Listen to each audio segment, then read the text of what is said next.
Conexión Salud con Carles Aguilar. Periodismo especializado en salud y calidad de vida al servicio de las personas.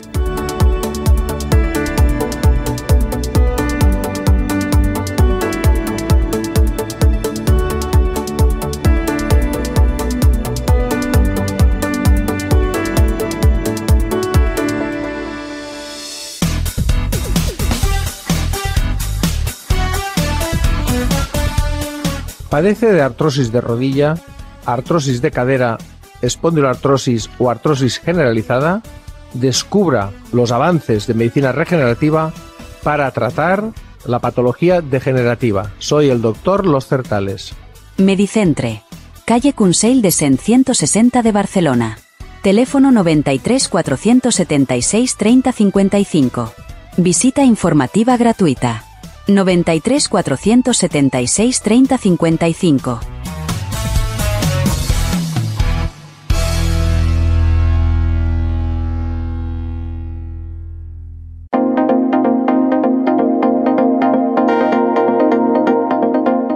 En Conexión Salud queremos ofrecer nuestro espacio a todos nuestros oyentes. Si deseas comunicarte con el programa, ponemos a tu disposición una línea de acceso directo. Este es el número de WhatsApp para contactar con nosotros. 650 85 17 69. Puedes trasladarnos tus preguntas, dudas, consultas o sugerencias sobre nuestros contenidos. Queremos que seas parte activa en cada edición de Conexión Salud. 650 85 17 69. Esperamos tus mensajes. Gracias.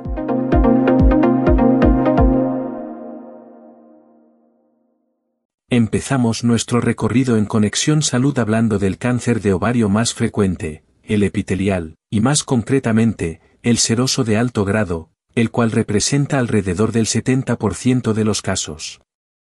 La incorporación de mejores técnicas diagnósticas, el mayor conocimiento de la biología molecular tumoral y el desarrollo de nuevas terapias dirigidas, han permitido la personalización y precisión del tratamiento en ciertas pacientes, dando lugar a una mayor supervivencia. Se ha publicado el llamado Informe Hills, dirigido a clínicos y pacientes y en el que se analiza el modelo de seguimiento de una larga supervivencia de las pacientes con cáncer de ovario avanzado basado en el abordaje multidisciplinar.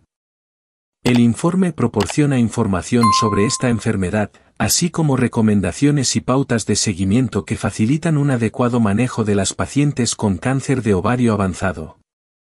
Todo ello desde una valoración multidisciplinar, y la medicina de precisión como eje angular para mejorar la supervivencia y calidad de vida de ciertas afectadas. Carles Aguilar entrevista a la doctora Pilar Barretina, oncóloga médica del Instituto Catalán de Oncología de Girona y vicepresidenta del Grupo Español de Investigación en Cáncer Ginecológico.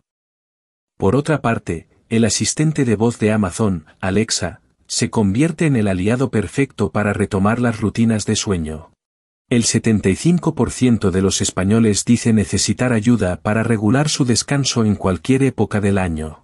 Carles Aguilar habla con la experta en dinámicas del sueño Hanna Fernández, divulgadora especializada en bienestar y descanso, y con Andrés Pazos, responsable de Alexa en España, que comparten consejos prácticos para optimizar la salud del sueño aprovechando las funcionalidades de Alexa para la transición hacia nuevas rutinas y desafíos.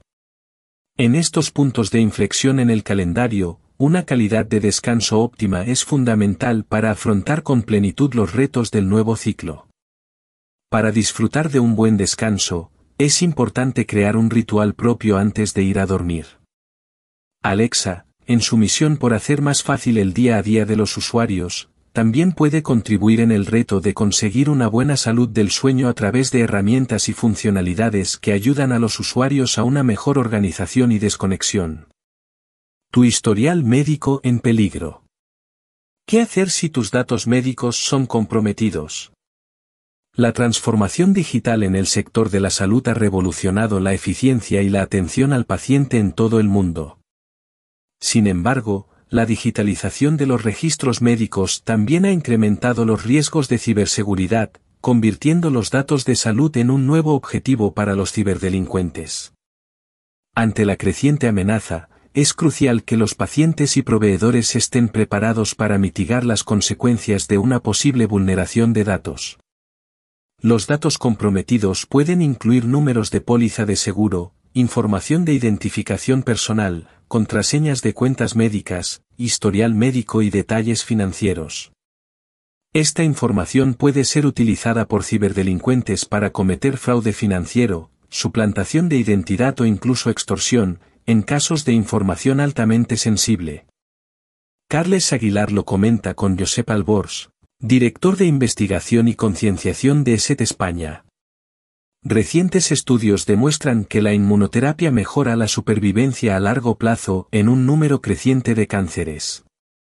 La inmunoterapia, que funciona ayudando al sistema inmunitario a identificar y eliminar las células cancerosas, ha demostrado mejorar la supervivencia global a largo plazo en pacientes con melanoma avanzado, según los resultados de importantes estudios internacionales. Los investigadores responsables del estudio de seguimiento más extenso hasta la fecha sugieren que la inmunoterapia podría ofrecer una posibilidad de curación en aquellos pacientes que responden favorablemente al tratamiento. Además, otros ensayos clínicos muestran un aumento en la supervivencia a largo plazo cuando la inmunoterapia se administra antes y después de la cirugía en mujeres con cáncer de mama, en etapa temprana y difícil de tratar, cáncer de mama triple negativo, así como en pacientes con cáncer de vejiga con invasión muscular. El mensaje clave de todos estos estudios es que la inmunoterapia continúa ofreciendo esperanza y promesas de supervivencia a largo plazo para muchos pacientes con distintos tipos de cáncer. Carles Aguilar entrevista a la doctora Ángela Lamarca, oncóloga médica en la Fundación Jiménez Díaz y portavoz de la Sociedad Europea de Oncología Médica.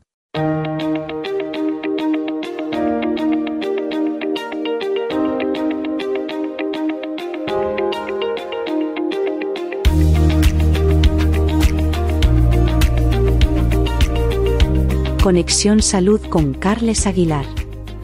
Ofrecemos a nuestra audiencia información contrastada sobre salud de la mano de los expertos y profesionales más cualificados.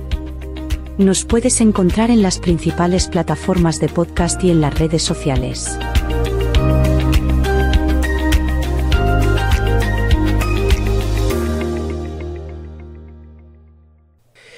Estos próximos minutos aquí en Conexión Salud vamos a dedicarlos a hablar de un informe llamado Informe Hills, un informe que se ha publicado recientemente con el aval de 8 sociedades científicas, además de asociaciones de pacientes.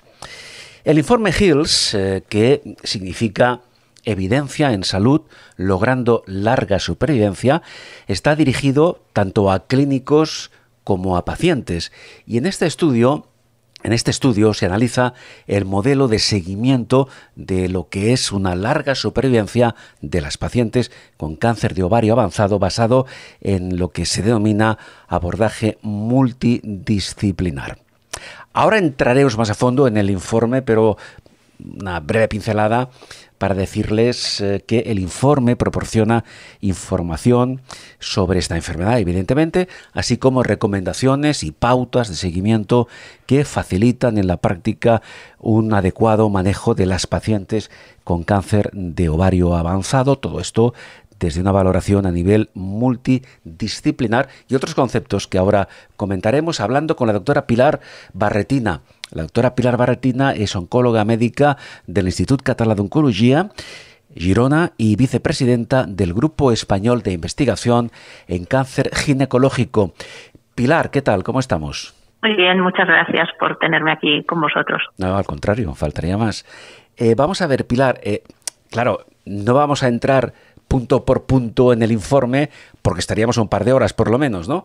Pero vamos a intentar dar una visión, digamos, una visión resumida, pero lo más amplia posible dentro del contenido de este informe. Por ejemplo, vamos a empezar, evidentemente creo que a estas alturas más o menos todos tenemos una, no a nivel clínico, pero sí en nuestro ámbito como pacientes, una idea más o menos aproximada de lo que es un cáncer de ovario. Pero yo quería preguntarte, para empezar, ¿cuál es el cáncer de ovario más frecuente en las mujeres y cuál es la franja de edad en el que puede manifestarse esta patología? Bueno, pues es una muy buena pregunta porque realmente el cáncer de ovario no es solo un tipo de cáncer, son varios tipos de cáncer y como bien has dicho, el más frecuente suele ser el más agresivo, que es el cáncer epitelial de ovario. Entre ellos el subtipo seroso de alto grado, que representa aproximadamente más del 70% de los casos. Este tipo de cáncer, que es en el que fundamentalmente nos basamos en el informe Hills, puede afectar mayoritariamente a mujeres de la franja de edad entre alrededor de los 65 años, 60-65 años, y en un porcentaje que pueden tener relación con mutaciones hereditarias, pues puede presentarse en pacientes más jóvenes. Entiendo, pero lo habitual, según he querido entender, es que ese tipo de cáncer que se presenta con más frecuencia, el llamado epitelial, se presenta o aparece en mujeres ya de una cierta edad normalmente. Sí, habitualmente en el periodo de la posmenopausia, sí. Este tipo de cáncer, como hemos dicho, hay una variedad más amplia de cáncer de ovario. ¿Tiene algo que ver precisamente con el periodo posmenopáusico de la mujer o esto no se sabe? Es más frecuente en este periodo, pero no tiene una clara relación porque también podemos encontrar casos en la fase de premenopausia, porque la edad es un factor de riesgo para este tipo de cáncer. Bien, correcto. Hablamos de un cáncer en el cual se está trabajando, se están incorporando técnicas tanto diagnósticas como a nivel, ahora lo comentaremos, de biología molecular tumoral, etcétera. Vamos, entiendo que lo que se pretende a raíz de la publicación de este informe, en definitiva, es si no curar, que esto lo veo más complicado, mejorar al máximo la supervivencia de las pacientes, ¿no?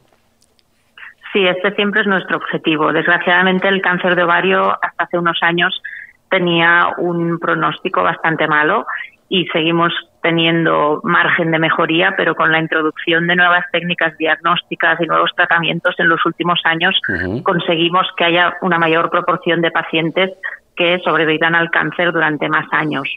Esto significa que necesitamos que haya esta información para hacer las cosas correctamente de inicio, para alcanzar las máximas probabilidades de control a largo plazo, así como cuidar de estas pacientes que superan este cáncer y que posteriormente pues tienen que reintroducirse a su vida cotidiana. Claro. Pilar, doctora Barretina, creo que el cáncer de ovario, en concreto ese tipo de cáncer que estamos comentando, el epitelial, suele ser, si no es así me corriges, doctora, suele ser difícil de detectar en sus etapas iniciales. ¿Es así?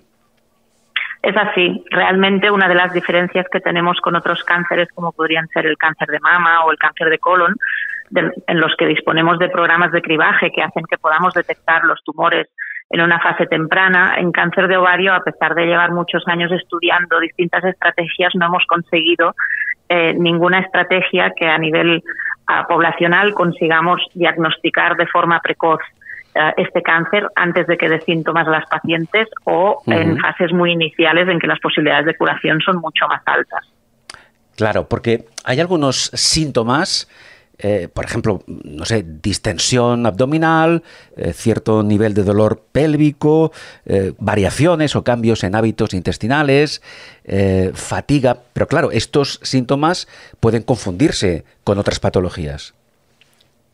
Claramente este es uno de los problemas en el cáncer de ovario. No hay un signo o un síntoma que sea muy claro que haga sospechar este tipo de cáncer y por eso es importante que concienciemos tanto a la población como a todos los clínicos, sobre todo los que atienden primero a una paciente que tiene un síntoma nuevo, de que estos síntomas tampoco son para alarmar a la población porque el cáncer de ovario es poco frecuente, pero cuando una mujer presenta estos síntomas de forma persistente en el tiempo, se descartan otras causas, no se puede atribuir a otras causas, pero los síntomas persisten o empeoran, sí, hay que pensar en el cáncer de ovario.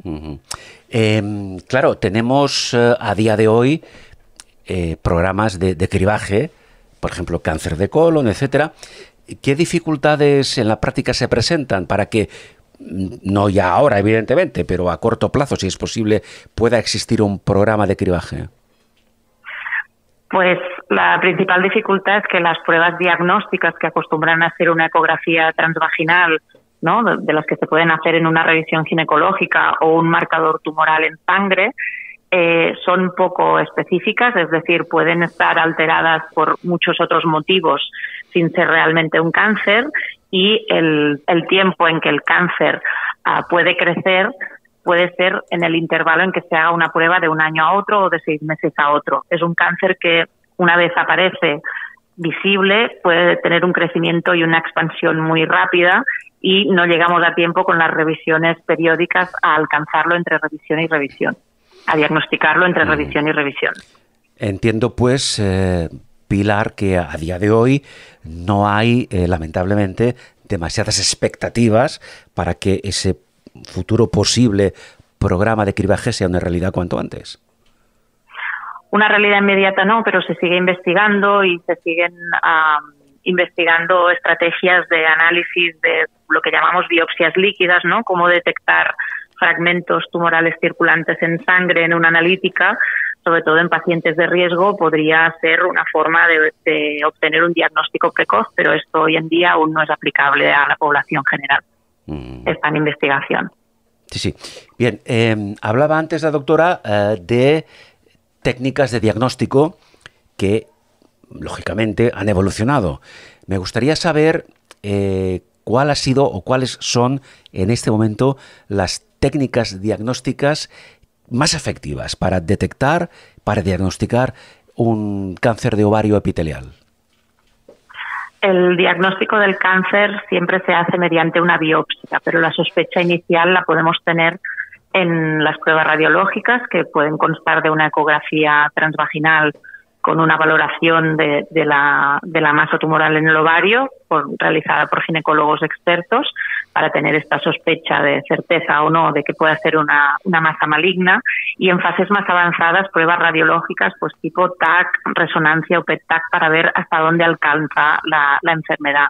Pero el desarrollo más importante que hemos tenido en los últimos años son las técnicas de anatomía patológica y biología molecular, que nos clasifican el tipo histológico tumoral. Como he dicho antes, el carcinoma seroso de alto grado es el más frecuente de subtipo histológico, pero además le ponemos más apellidos para caracterizar bien este tipo de tumor y personalizar mejor el tratamiento para cada paciente. Doctora Barretina, hasta hace no demasiado tiempo, pues el abordaje terapéutico de un cáncer de ovario avanzado estaba limitado en principio pues a la cirugía y a la quimioterapia. ¿Esto sigue siendo así? Estos siguen siendo los principales pilares del tratamiento, pero como hemos dicho antes, gracias al mejor conocimiento de la biología molecular y al desarrollo de nuevos tratamientos, pues esta estrategia en el cáncer de ovario avanzado ha cambiado para añadir tratamientos de mantenimiento personalizados entre las distintas opciones que tenemos según las características de cada paciente, y además el enfoque multidisciplinar que queremos presentar en este informe Hills implica que estas pacientes deben llegar en condiciones a recibir este tratamiento mediante intervenciones nutricionales y de ejercicio físico y de prehabilitación, claro, para tener una mejor tolerancia y recuperación post-tratamiento. Y ya en la fase de estos tratamientos de mantenimiento, una vez la paciente se ha recuperado de la cirugía y ha completado la quimioterapia, también es importante hacer este tipo de intervenciones y tratar las secuelas, ya sea a nivel emocional, psicológico, sexual, que puedan tener estas pacientes, para que tengan la mayor calidad de vida posible dentro de esta cantidad de vida que estamos intentando dar con los mejores tratamientos. Claro, doctora Barretina, no sé ahora mismo si lo que voy a preguntar entra o no dentro del contexto del informe Hills, pero el otro día hablaba precisamente con un compañero oncólogo sobre el tema de la utilización de la inmunoterapia en diferentes diagnósticos de cáncer. En el caso concreto del cáncer de ovario, ¿se piensa que la inmunoterapia puede ser una opción? Pues es una muy buena pregunta, porque realmente, después de ver los grandes avances que ha habido en otro tipo de tumores con la inmunoterapia, realmente en el cáncer de ovario seguimos sin conseguir la estrategia de aumentar los resultados de supervivencia con la inmunoterapia. Realmente es un tipo de tumor difícil de tratar, tenemos ya muchos estudios realizados con quimioterapia sola y con quimioterapia combinada con otras estrategias y de momento no tenemos ningún estudio que sea positivo, o sea que la inmunoterapia haya añadido en positivo a resultados a estas estrategias. Seguimos investigando nuevas combinaciones, nuevos fármacos, algunos de ellos basados en inmunoterapia, pero de momento, a día de hoy, no hemos podido ver los mismos resultados que en otros tipos de tumores. Claro, en este informe del que hoy estamos hablando, en el llamado informe Hills, los expertos recuerdan la necesidad de sospechar la presencia de un cáncer de ovario, antes ya lo comentábamos, en aquellas mujeres que presentan ciertos síntomas, ya que su baja incidencia en muchas ocasiones no se tiene en cuenta en el diagnóstico diferencial. Y precisamente la doctora Barretina, insisto, en el contexto de este informe Hills, ha afirmado que su baja incidencia puede hacer que no se piense en que este diagnóstico sea una opción. Vamos a explicar esta frase, doctora. Bueno, pues realmente cuando miramos los números, ¿no?, dentro de la incidencia del cáncer de ovario puede afectar en España aproximadamente a un 2,5% de las mujeres. Las mujeres representamos aproximadamente la mitad de la población y dentro de la mitad de la población este 2 y poco por ciento. ¿Qué pasa? Que en una consulta de medicina de atención primaria o en una consulta de ginecología general estos síntomas a veces pueden pasar desapercibidos, ¿no? O a lo mejor son síntomas que como se confunden con síntomas digestivos o de otro tipo y que son bastante habituales dentro de la población, pues puede ser que no se les dé la importancia que debería dársela. Como decía antes, no quiero que nadie se asuste más de la cuenta, claro, pero sí que cuando estos síntomas aparecen y son persistentes, pues tenemos que dotar a a las pacientes de la información, a los profesionales de esta información y luego los profesionales que piensan que pueden tener delante suyo una paciente con esta sospecha diagnóstica, de los circuitos de diagnóstico rápido necesarios para que no se demore este potencial diagnóstico. Antes decíamos que este informe Hills, está también orientado a las asociaciones de pacientes, ¿correcto? Sí. Bien, entonces, precisamente desde esta óptica, desde el punto de vista de las pacientes, en este caso no sé si decir, se sugiere o se indica o se solicita que estas pacientes sean diagnosticadas y sean tratadas en centros expertos. Yo daba por supuesto, o en principio yo doy por supuesto, que esto siempre es así. Es decir, no va a tratarse un cáncer de ovario en este caso en un centro que no sea un centro especializado, ¿no? Bueno, el tema de la cartera de servicios de cada centro es una cosa que depende de cada región, ¿vale? En los hospitales y en los centros de salud. Y el tema es que sabemos, al ser un tipo de cáncer que es poco frecuente, sabemos y tenemos datos que nos dicen que un caso de un tumor poco frecuente tiene mayor probabilidad de éxito, ¿no? De posibilidad de curación o de supervivencia a largo plazo, tratada en un equipo multidisciplinar por expertos que se dedican a tratar este tipo de cáncer. Y esto es una reivindicación por parte de las pacientes y también por parte de los profesionales, que se regularice y se centralice el tratamiento de estos tumores en los centros que cumplan una serie de criterios y requisitos para poder tratar a estas pacientes. Efectivamente, porque si procede, por ejemplo, realizar cirugías de alta complejidad, evidentemente estas cirugías deben ser llevadas a cabo no tan solo por un cirujano experto en cáncer ginecológico, sino por un equipo multidisciplinar especializado. En base a esto, yo quiero preguntar, ¿a qué nivel estamos por aproximación, aunque tan solo sea por aproximación, a qué nivel estamos en España de este perfil de centros especializados? A nivel multidisciplinar, quiero decir. Pues yo creo que cada vez los profesionales somos más conscientes y solicitamos a nuestras gerencias poder disponer de estos equipos multidisciplinares. Pero yo creo que hay una parte importante que es en los hospitales más pequeños o en zonas donde no haya un centro de referencia muy cercano, poner la facilidad para que la paciente pueda ser derivada a estos centros expertos. A nivel de comunidades científicas, la recomendación es muy clara y esto al final se tiene que transformar en una decisión más bien política. Claro, sí. Efectivamente, decisión a nivel político y la opción para que esta alternativa pueda llevarse a efecto con el máximo porcentaje de garantías es que se dediquen los recursos, y volvemos al tema de la economía, recursos económicos necesarios, evidentemente. Pues sí, está claro que el abordaje multidisciplinar por el equipo experto es la base del potencial éxito del tratamiento del cáncer de ovario y a partir de aquí pues son necesarios unos recursos, hay que concentrarlos en un equipo que sea experto y en un centro que disponga de las instalaciones necesarias y de los equipos necesarios para tratar a estas pacientes. Evidentemente, pues desde aquí lanzamos esta reivindicación, esperando, confiando en que llegue a quien corresponda y que hagan un esfuerzo, no tan solo en este caso, aunque hoy nos refiramos, digamos, de manera monográfica al cáncer de ovarios, pero esto vamos a extenderlo a todo tipo de cáncer. Un par de preguntas más. En relación, no ya tan solo profesional, que es evidente, no ya tan solo especializada, que es evidente que debe existir. Vamos al trato, digamos, un poco más, incluso humano, más personalizado entre el equipo médico y el paciente, que a veces ahí se producen ciertas tensiones. Bueno, es uno de los puntos que yo creo que destaca muy bien el informe Hills, esta visión integral de podemos ser expertos en la parte clínica, en la parte del tratamiento, en la parte del diagnóstico, pero también debemos ser capaces de humanizar esta situación y acompañar a la paciente en toda su esfera. El cáncer de ovario y el tratamiento que recibe tiene un impacto importante en su vida, ¿no? Puede ser un cambio muy radical en su vida.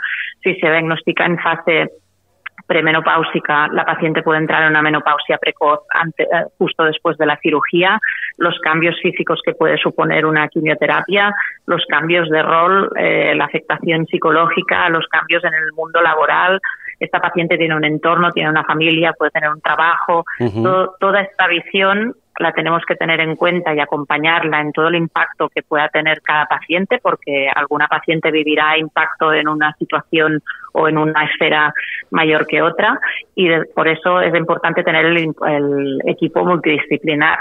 Además, también tenemos que procurar que esta paciente pues pueda tener su autocuidado, ¿no? Su soporte psicológico, su ejercicio físico, su plan de nutrición para que pueda tolerar, como he dicho antes, bien los tratamientos, pero también tenemos que hacer esta pequeña inversión, digamos, ¿no? Que no es una palabra que me guste mucho, pero yo creo que se entiende a nivel global, esta inversión en salud de futuro. Si esta paciente va a superar este cáncer, tenemos que evitar pues que desarrolle otros problemas cardiovasculares, que mantenga su peso, que tenga su masa muscular para tener la mejor calidad de vida durante todas las fases del tratamiento y a posteriori. Algo que tenemos que tener en cuenta pues desde todo el equipo. En cada momento, cada parte del engranaje del equipo tendrá mayor o menor participación, ¿no? En el momento del diagnóstico, del tratamiento inicial, pues hay una parte del equipo que es muy importante, pero no podemos perder de vista que para entrar bien a una cirugía pues tenemos que tener un estado nutricional y físico correcto, que en la recuperación posterior esto hay que revisarlo,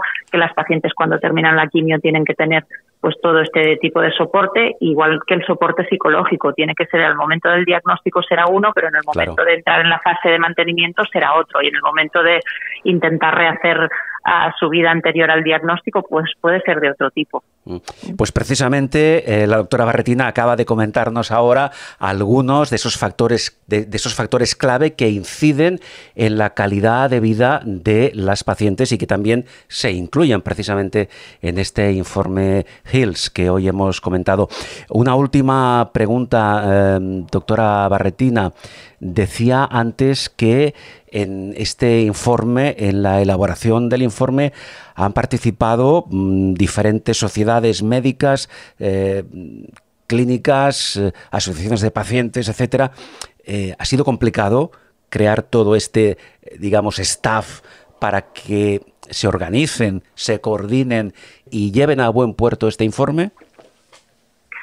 Yo tengo que decir que ha sido un placer coordinar a todo el comité científico de este informe y realmente la complicación ha sido la cantidad de temas a tratar, pero la complicación de coordinación ha sido mínima porque realmente todos teníamos en mente cuál era nuestro objetivo y todos estamos acostumbrados a trabajar de forma multidisciplinar y lo que queda claro es que lo que hemos querido es hacer este abordaje multidisciplinar integral, ¿no? En todas las esferas de la paciente para que ninguna paciente se encuentre sola en el momento del diagnóstico, tenga el conocimiento que la empodere a saber qué es lo que le va a pasar, que pueda preguntar sus dudas, que tenga confianza en su equipo porque al final el equipo es el que la acompaña para obtener los mejores resultados. Claro. Realmente no ha sido nada complicado. Claro. Lo complicado probablemente será que todos los hospitales puedan disponer de estos equipos multidisciplinares. Bien, finalizamos con esta pregunta. ¿Y ahora qué? Es decir, después de este informe exhaustivo en muchos aspectos, ¿qué resultados se esperan?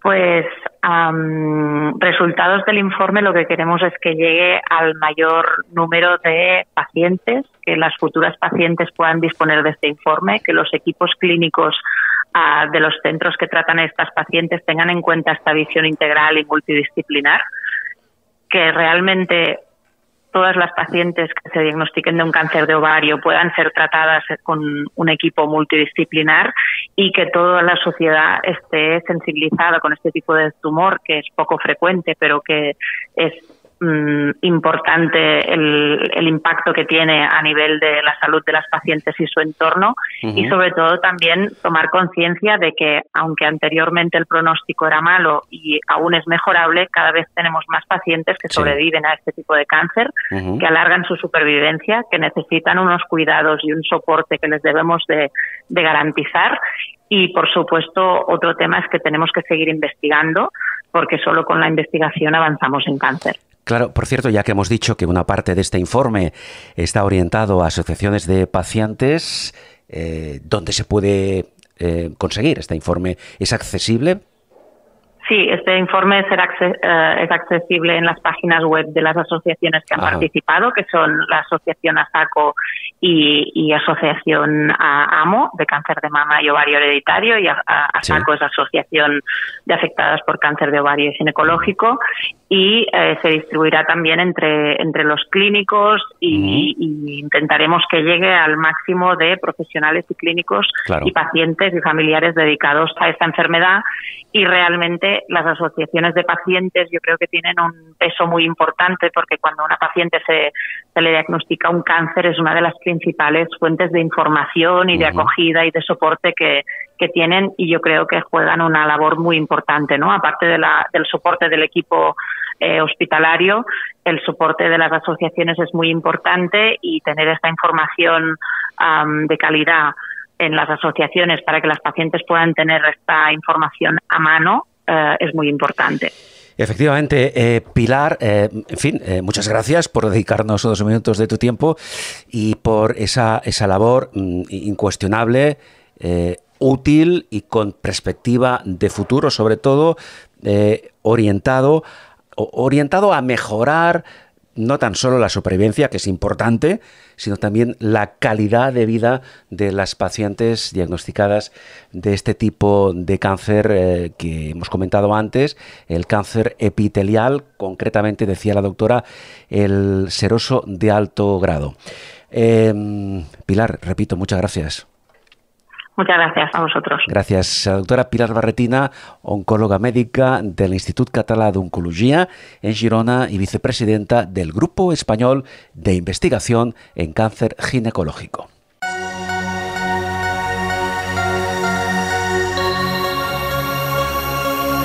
Conexión Salud con Carles Aguilar. Comunicación con espíritu divulgativo en beneficio de nuestra salud.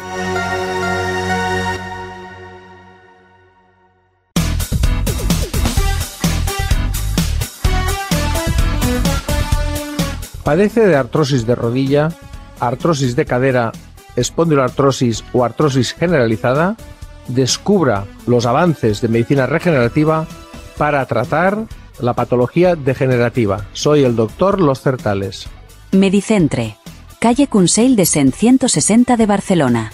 Teléfono 93 476 30 55. Visita informativa gratuita.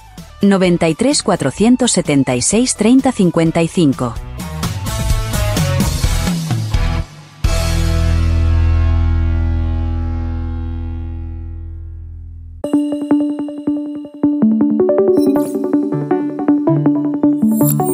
Conexión Salud con Carles Aguilar. La comunicación en salud elevada a su máxima expresión.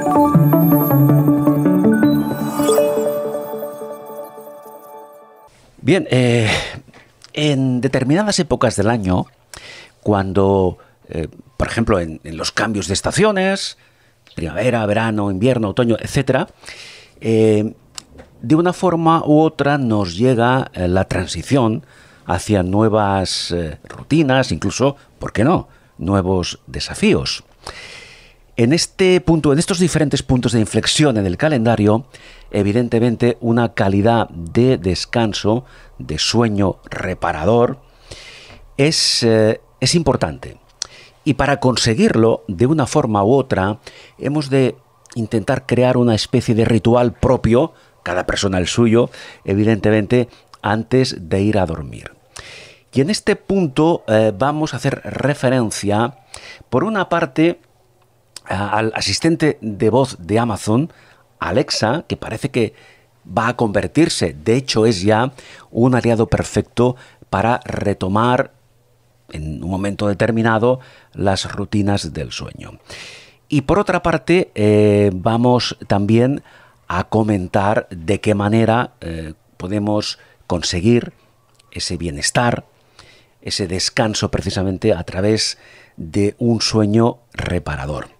Y vamos a saludar en este momento a Hanna Fernández. Hola Hanna, ¿cómo estás? Hola Carles, muy bien. Bueno, Hanna es divulgadora especializada en bienestar y descanso. Antes de entrar un poco más a fondo en el tema, ¿cómo es de importante precisamente conseguir esa sensación de bienestar y descanso a través de un sueño reparador? Pues, Carles, no es que sea importante, es que es fundamental, porque dormir es una función fisiológica esencial. Igual que lo es respirar, igual que lo es comer, estar hidratados, necesitamos dormir para que nuestra salud esté en un estado óptimo, porque durante el sueño suceden muchos procesos que afectan a todos los sistemas, a prácticamente todos los órganos. Entonces es primordial que durmamos todos los días lo que el cuerpo necesita y no lo que podemos dormir cuando ya hemos terminado de hacer todo lo demás, que es lo que lamentablemente muchas personas hacemos a veces. Por tanto, un sueño deficiente se convierte en la práctica diaria, podemos decir incluso se convierte en una auténtica amenaza para nuestro bienestar, ¿verdad? Eso es. Es una amenaza para el bienestar y para la salud a todos los niveles, que eso también es importante resaltarlo. No solamente para la salud física, es decir, el día que no duermes bien o que no has dormido bien la noche anterior estás más cansado, pero es que también el sueño de mala calidad impacta en la salud mental y en la salud emocional. Claro. Haremos una pincelada antes de hablar con nuestro próximo invitado sobre el papel que puede jugar. Antes hacía referencia precisamente al asistente de voz de Amazon, Alexa, que, bueno, pues puede ayudarnos, ¿verdad?, de alguna forma para retomar esas rutinas del sueño. Es importante disponer de este tipo de herramientas y, por otra parte, como anticipo a lo que hablaremos después, ¿qué importancia tiene, si es que la tiene, o qué relevancia tiene precisamente para conseguir esa sensación de bienestar a través de un sueño reparador, el momento de despertarse? ¿Cómo influye esto? Pues en este caso, por ejemplo, el despertador inteligente de Alexa es un ejemplo de cómo podemos utilizar la tecnología en favor de nuestra salud, porque es verdad que mal utilizada, sobre todo estar con los dispositivos hasta última hora del día, pues es una de las cosas que más impacta en la calidad del sueño. Así que en ese sentido, la tecnología bien utilizada puede ser tremendamente útil y sobre todo para recordarnos, ¿no?, esos momentos en el día, pues de hacer un descanso, de levantarnos o directamente de irnos a dormir.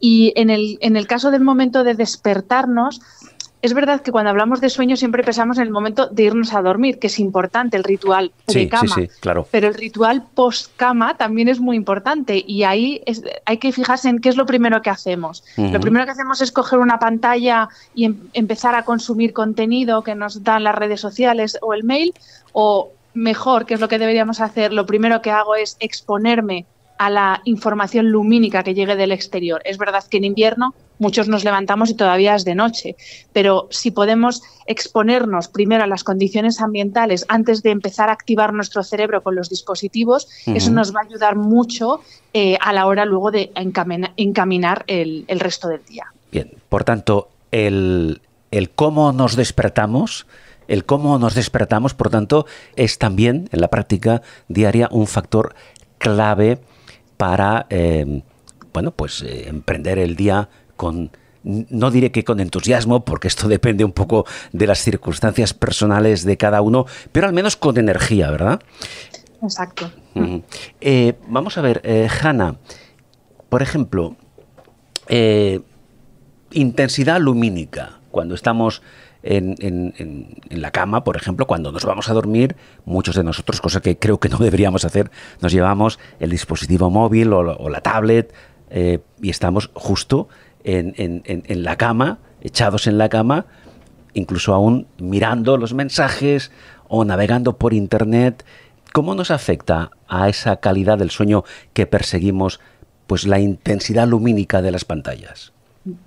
Pues fíjate, Carles, lo que durante el día necesitamos, que es esa intensidad lumínica y en concreto un rango del espectro de luz visible, que es la luz azul, ese contenido de luz azul que tiene en la luz del día, sobre todo en las primeras horas del día, pero bueno, hasta el atardecer, esa información lumínica le dice al cerebro que es momento de activarse.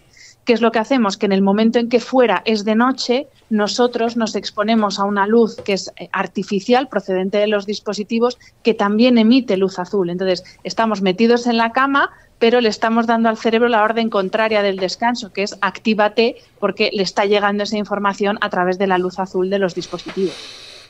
Claro, y eso deberíamos intentar evitarlo, ¿no? Sí, por supuesto. Sí, en la medida de lo posible, antes de dormir, sí. ¿Qué importancia tiene, que creo que la tiene evidentemente, en todo este proceso de un sueño reparador que contribuya a nuestro bienestar durante el resto del día? ¿Qué importancia tienen los llamados ritmos circadianos?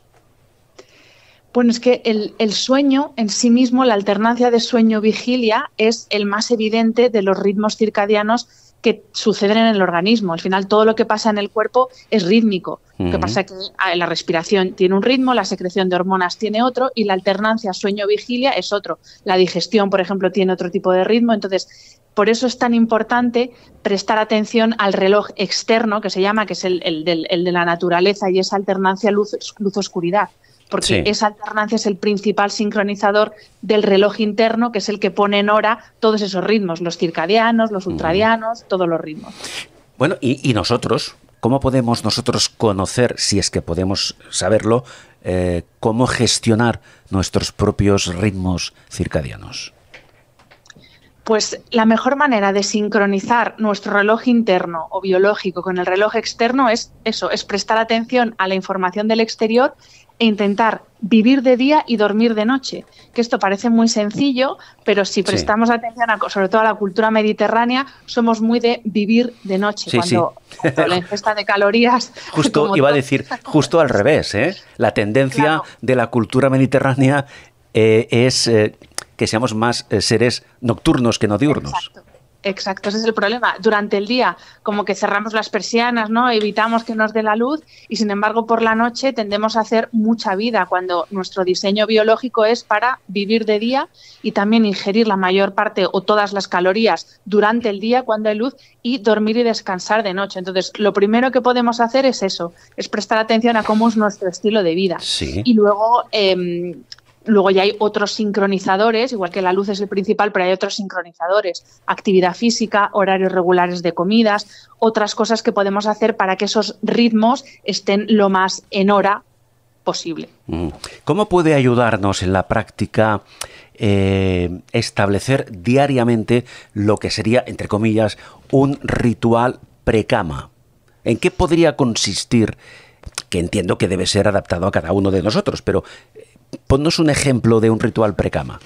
El ritual precama es algo que es muy particular porque cada uno sabe lo que le ayuda a bajar revoluciones, pero la clave es esa, que sea una actividad que nos ayuda a calmarnos, a bajar revoluciones, y ahí podemos hacer ejercicios de respiración, meditación, leer un libro en papel, escribir en un diario, incluso pues tener una charla con nuestra familia, leer un cuento con los niños.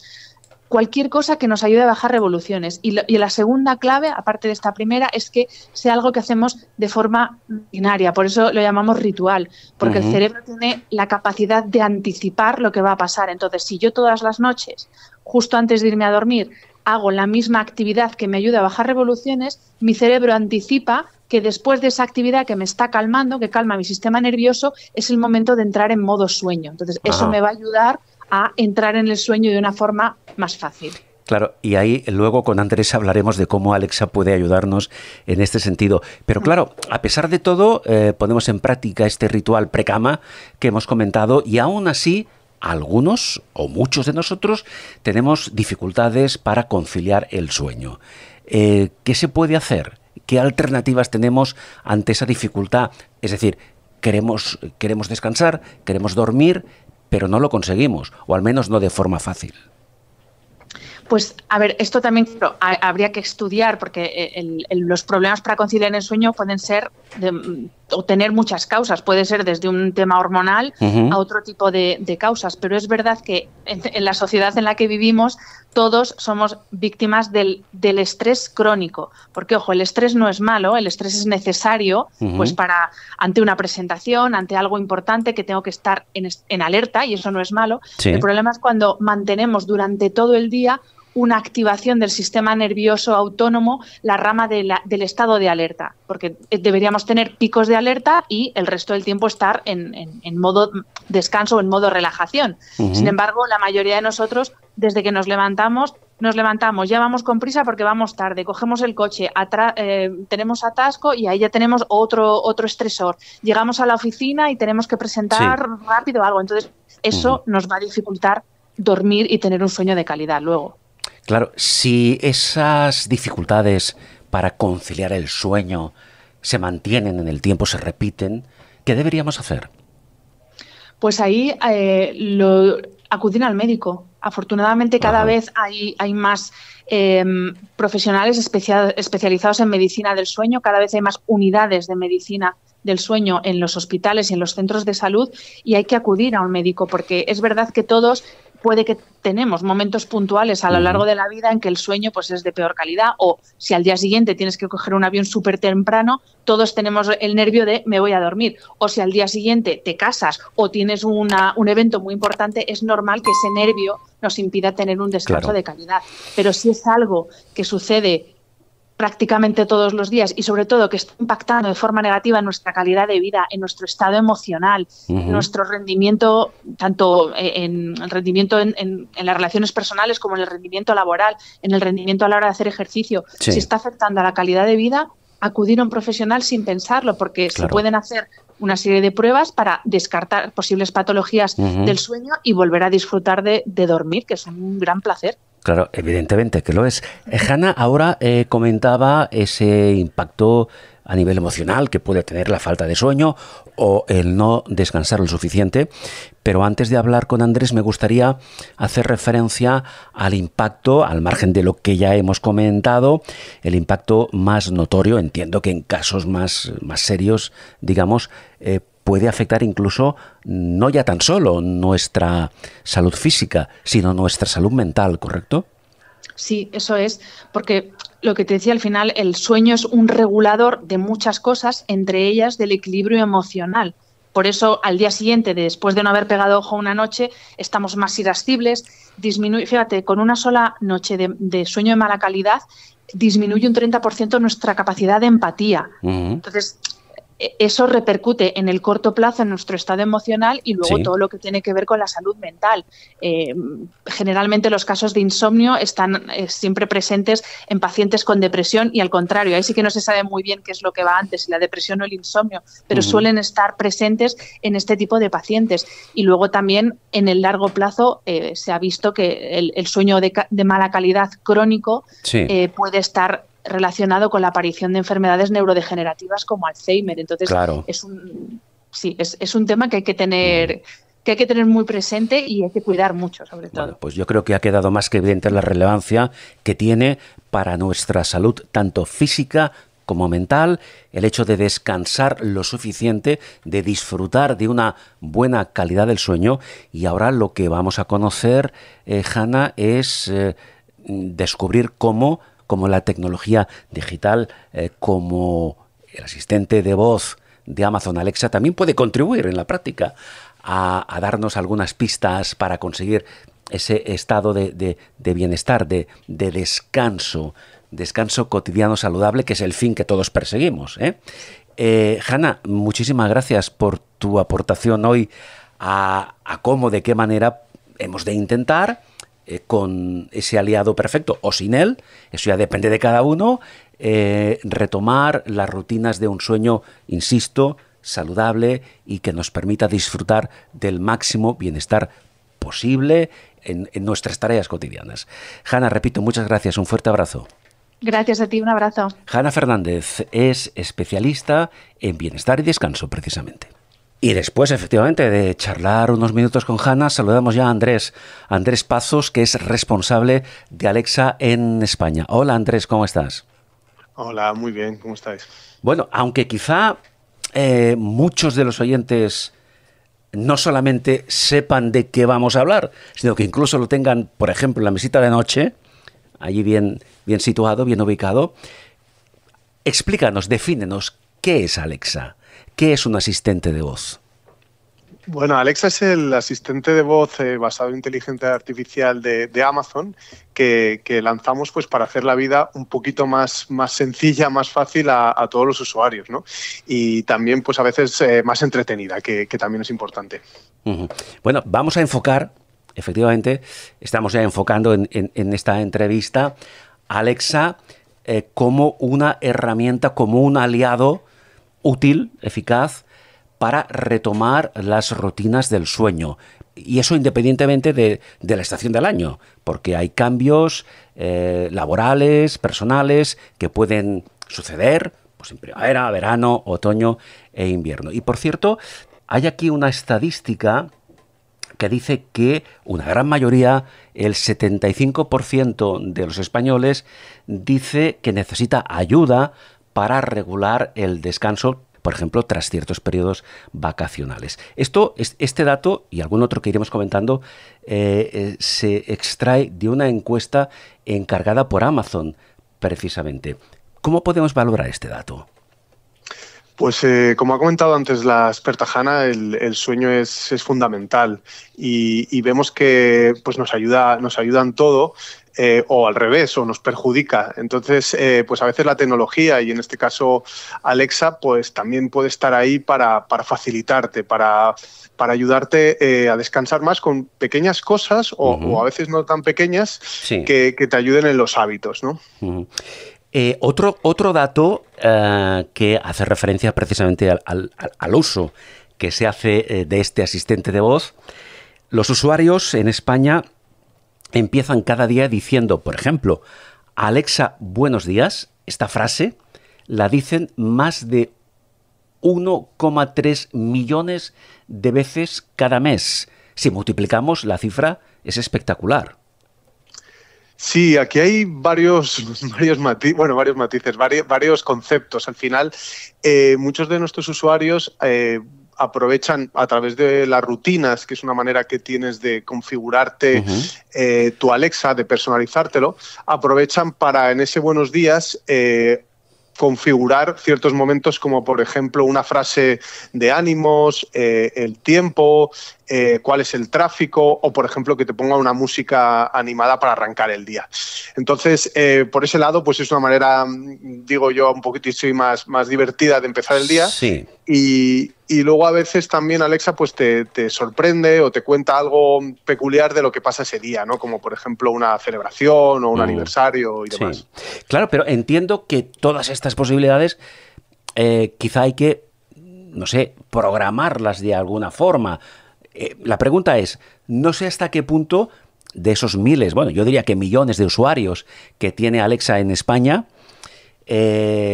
si todos ellos o qué porcentaje de ellos realmente saben utilizar Alexa. Quiero decir, si le sacan el rendimiento, le sacan todo el potencial, consiguen extraer, mejor dicho, si consiguen, desconocemos, si consiguen extraer todo el potencial que Alexa nos facilita como usuarios. Pues tenemos usuarios de todo tipo, usuarios, que digo yo, nivel avanzado, que tienen verdaderas configuraciones en su casa, que por ejemplo, pues con este buenos días, las persianas se les abren automáticamente, la luz se empieza a encender, o sea, como usuarios de nivel avanzado. Claro. Pero luego tenemos usuarios muy de día a día. Aparte, yo me sorprendo mucho positivamente con personas muy mayores que no han conectado con una tecnología a lo mejor como pueda ser el móvil y demás, y que con Alexa están descubriendo Internet, descubriendo esto. Entonces, pues oye, a lo mejor hacen más un Alexa, ponme la radio, ¿no? que ponme Onda Cero, y igualmente les aporta valor, ¿no? Que es yo creo que lo interesante. Tenemos a Alexa a nuestro servicio y, por ejemplo, orientado al tema del sueño, del bienestar, del descanso saludable.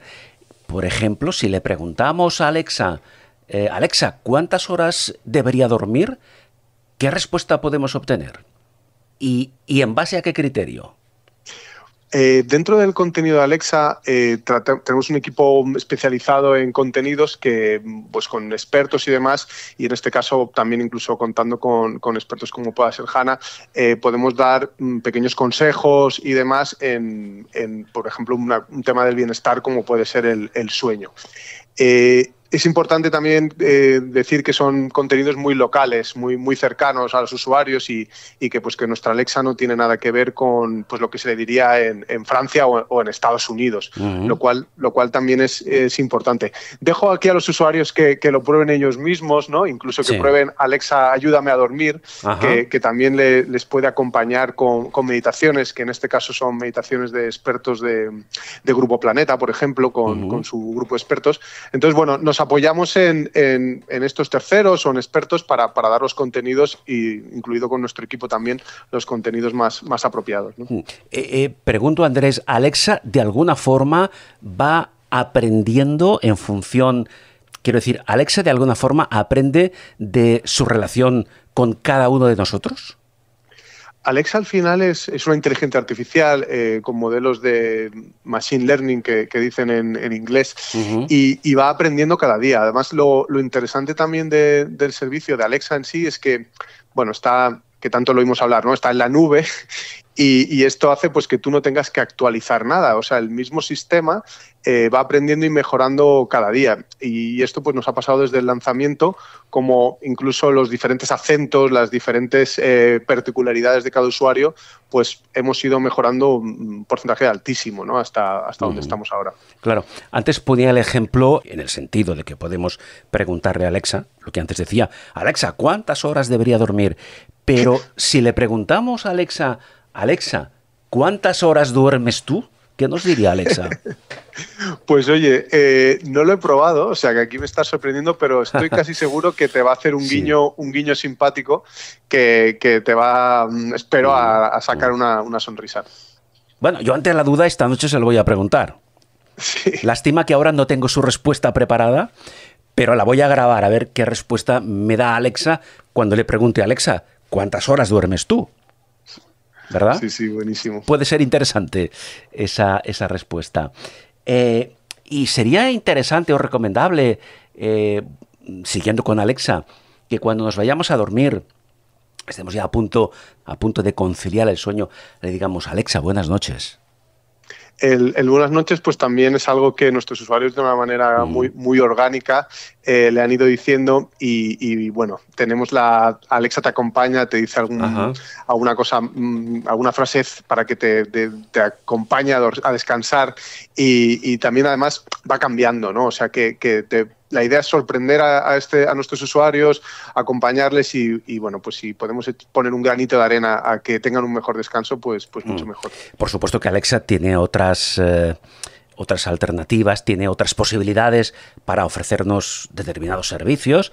Lo estamos enfocando hoy a través del sueño, del bienestar, del descanso saludable, pero globalmente, yendo ahora un poco más allá de lo que es estrictamente, y con esto concluimos, de lo que es estrictamente el descanso, el bienestar, ¿en qué se está trabajando ahora en Alexa? ¿Cómo va a ser Alexa en un futuro, no diré a largo plazo, sino a medio plazo? ¿Cómo está evolucionando Alexa?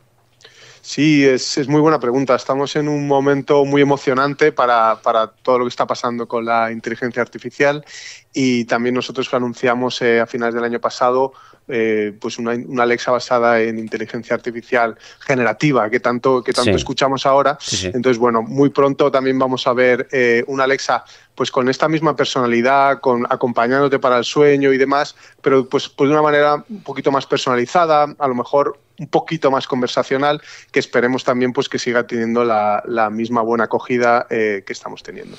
Por supuesto, volvemos al principio con ese dato que daba al principio, que lo vamos a utilizar también para concluir. Decía que más de 1,3 millones de veces cada mes, muchos millones efectivamente de ciudadanos empiezan el día diciendo Alexa, buenos días.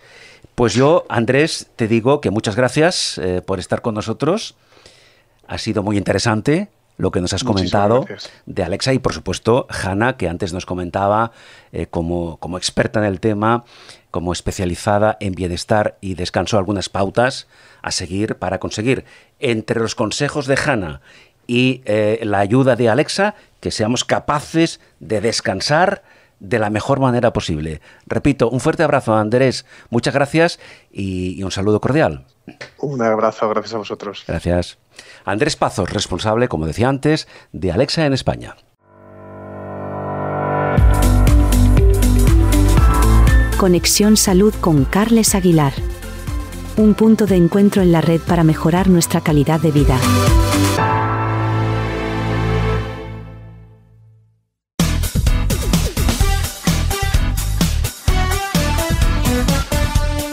¿Padece de artrosis de rodilla, artrosis de cadera, espondiloartrosis o artrosis generalizada? Descubra los avances de medicina regenerativa para tratar la patología degenerativa. Soy el doctor Los Certales. Medicentre, calle Consell de Cent 160 de Barcelona. Teléfono 93 476 30 55. Visita informativa gratuita. 93 476 30 55.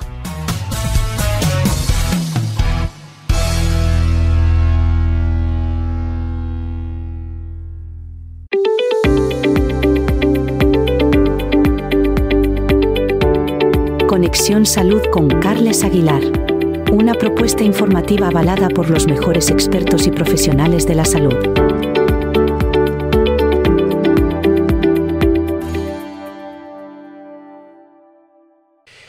En esta edición, aquí en Conexión Salud, hoy vamos a abordar los llamados ciberataques, pero centrándonos en el sector sanitario. Este perfil de ciberataques está en aumento en todo el mundo. Yo quiero recordar, por ejemplo, sin ir mucho más lejos, el año pasado ocurrió, han habido muchos más, pero como referencia, ocurrió un incidente notable en el Hospital Clínic en Barcelona, donde un ataque de ransomware, luego lo explicamos, por ejemplo, afectó a 150 cirugías y más de 3.000 consultas. Por tanto, esto nos hace pensar en nuestro historial médico, a raíz de este tipo de ciberataques, porque de una forma u otra la transformación digital en el sector salud ha revolucionado la eficiencia, por una parte, y la atención al paciente. Sin embargo, esta llamada digitalización de los registros médicos también, como acabo de comentar, como muestra un botón, también ha incrementado los riesgos de ciberseguridad. Algunos de los datos que pueden verse comprometidos pueden incluir, por ejemplo, pólizas de seguro, información de identificación personal, contraseña de cuentas médicas, historial médico, detalles financieros, en fin. Esta información puede ser utilizada, de hecho es en algunos casos, o en muchos no lo sé, utilizada por esos ciberdelincuentes para cometer diferentes fraudes financieros. Vamos a hablar de este tema durante estos próximos minutos con Josep Albors. Josep Albors es director de investigación y concienciación de ESET España. Hola Josep, encantado de saludarte. Hola, muy buenas. Claro, vamos a ver, ¿hasta qué punto, es una primera pregunta, hasta qué punto estos datos médicos, datos personales, a día de hoy se han convertido ya en un objetivo de esos ciberdelincuentes? Bueno, lo primero de todo, y lo que tenemos que tener muy en cuenta, es que este tipo de datos médicos están catalogados según el Reglamento General de Protección de Datos como datos de una categoría especial, lo que significa que son datos muy sensibles y que tienen que tener unas protecciones adicionales en su uso y en su protección. Y esto lo saben los delincuentes, con lo cual saben que son los hospitales, los centros médicos, especialmente aquellos que son privados, un objetivo muy suculento para realizar sus fechorías y obtener un beneficio después de robar o cifrar estos datos. Bien, entiendo que lo que se busca a posteriori es un rescate, ¿no?, de esos datos. Hay variantes, porque cuando hablamos de ransomware normalmente se suele pensar únicamente en la fase de cifrado para después pedir un rescate y recuperar esos datos. Pero desde hace años el ransomware incluye también, e incluso en algunos casos solamente se dedica a robar estos datos para posteriormente extorsionar a estos hospitales, centros médicos o cualquier otro tipo de empresas con hacerlos público si no se cede al chantaje que solicitan los delincuentes. ¿Por qué esta amenaza? Pues porque, como he comentado, tanto en Europa como en otros países hay reglamentos de protección de datos que especifican multas muy cuantiosas a aquellas instituciones y empresas que no cumplan con este reglamento, y de eso se benefician los delincuentes. Si no me pagas a mí como delincuente la cantidad que yo te pido, vendrá algún organismo oficial y te pedirá mucho más. Esa es la extorsión que hacen los delincuentes cuando roban los datos. Si además los extorsionan con la recuperación de datos, pues se ganan un plus. Pero últimamente hay muchas empresas que ya han hecho los deberes y están creando copias de seguridad, con lo cual esta recuperación de información les es más sencilla. Bien, visto desde fuera, de aquellos que no somos expertos en ciberseguridad, tenemos la percepción de que esos grandes hospitales deberían estar, digamos, protegidos o suficientemente protegidos por expertos en ciberdelincuencia para evitar que se produzcan esos ataques. Por tanto, entendemos, ahora nos lo comentas, Josep, que si se producen esos ciberataques a cargo de esos ciberdelincuentes es porque tienen un altísimo conocimiento de cómo encontrar precisamente ese punto débil para entrar en todo el aparato de seguridad de esos grandes centros hospitalarios, ¿no? Bueno, eso sería una verdad a medias, te lo explico. Para empezar, un hospital o cualquier empresa o organismo no solamente tenemos que asumir que por su tamaño ya está preparado para hacer frente. Hay muchas empresas y hospitales y centros médicos que o no dedican los recursos que se necesita para estar protegidos o directamente no disponen de los medios y los recursos para realizar esta adecuada ciberseguridad. Eso por un lado. Ya tenemos que la víctima no está poniendo o no dispone de la capacidad de defenderse incluso frente a ataques muy elementales. Y ahora la segunda parte, con respecto a capacidad de los atacantes. Sí. Nos equivocamos si asumimos que todos los ciberatacantes disponen de medios, conocimientos, tácticas y técnicas muy avanzadas. Lo digo porque la mayoría de ciberdelincuentes lo único que hacen es seguir unas guías que se actualizan cada cierto tiempo sobre cómo acceder a redes corporativas, redes de hospitales, redes de organismos públicos. Y el problema, y esto viene derivado del punto que comentaba anteriormente, es que muchas veces lo estamos dejando muy fácil. Te lo comento. Sí.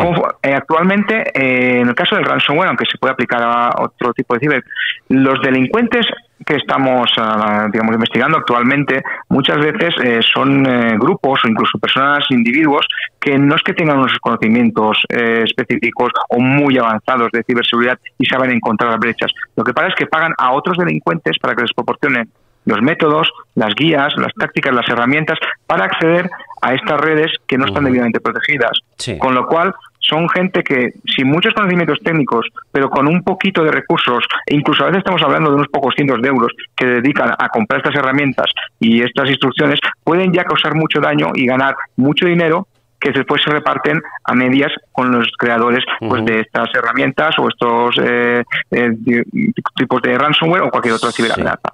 Sí, Josep, a mí me sorprende bastante lo que has dicho de que pueden acceder a determinadas guías, lo que sería manual del usuario, para entendernos, para conseguir con pocos recursos acceder a este tipo de información. Claro, insisto, desde el punto de vista de los que no somos expertos, ¿dónde se encuentran? ¿Cómo se puede acceder a estas guías? Bueno, estas guías no son nada nuevo, estamos hablando de un negocio de cibercrimen que lleva ya mucho tiempo en auge y solamente hay que buscar en ciertos foros, ni siquiera hay que irse a la llamada dark web. En foros de internet de acceso público hay guías, hay tutoriales, hay herramientas, incluso algunas gratuitas, que mal usadas pues pueden causar mucho daño. Claro, o sea que es más fácil de lo que pensamos. Bien. Sí. Hay que, digamos, de romantizar esta idea de un ciberdelincuente que es alguien con mucho conocimiento técnico y que desde su casa, no, estamos hablando de delincuentes muchas veces de poca monta que tienen 200 euros para pagarle a una persona que le da un manual a las herramientas o incluso ya le monta una infraestructura para que pueda atacar a todo tipo de empresas. Sí, Josep, antes de continuar, en todo este contexto que estamos hablando, y aprovecho para clarificar el concepto, ¿qué es un hacker? ¿Qué se entiende? ¿Qué es un hacker? Bueno, desde la industria de ciberseguridad, para nosotros, un hacker es una persona con ciertos conocimientos, sobre todo muchas inquietudes, que buscan darle la vuelta a cosas que supuestamente no deberían poder hacer lo que ellos consiguen hacer. Un hacker para nosotros no es un delincuente. Lo explico, es importante, es un investigador que busca, por ejemplo, darle esta vuelta y encontrar agujeros de seguridad donde antes no había para que así se solucionen. Un ciberdelincuente es alguien que a lo mejor puede tener conocimientos de hacking, pero que lo usa en su propio beneficio. Un hacker lo comunica al resto de la sociedad para que eso se solucione.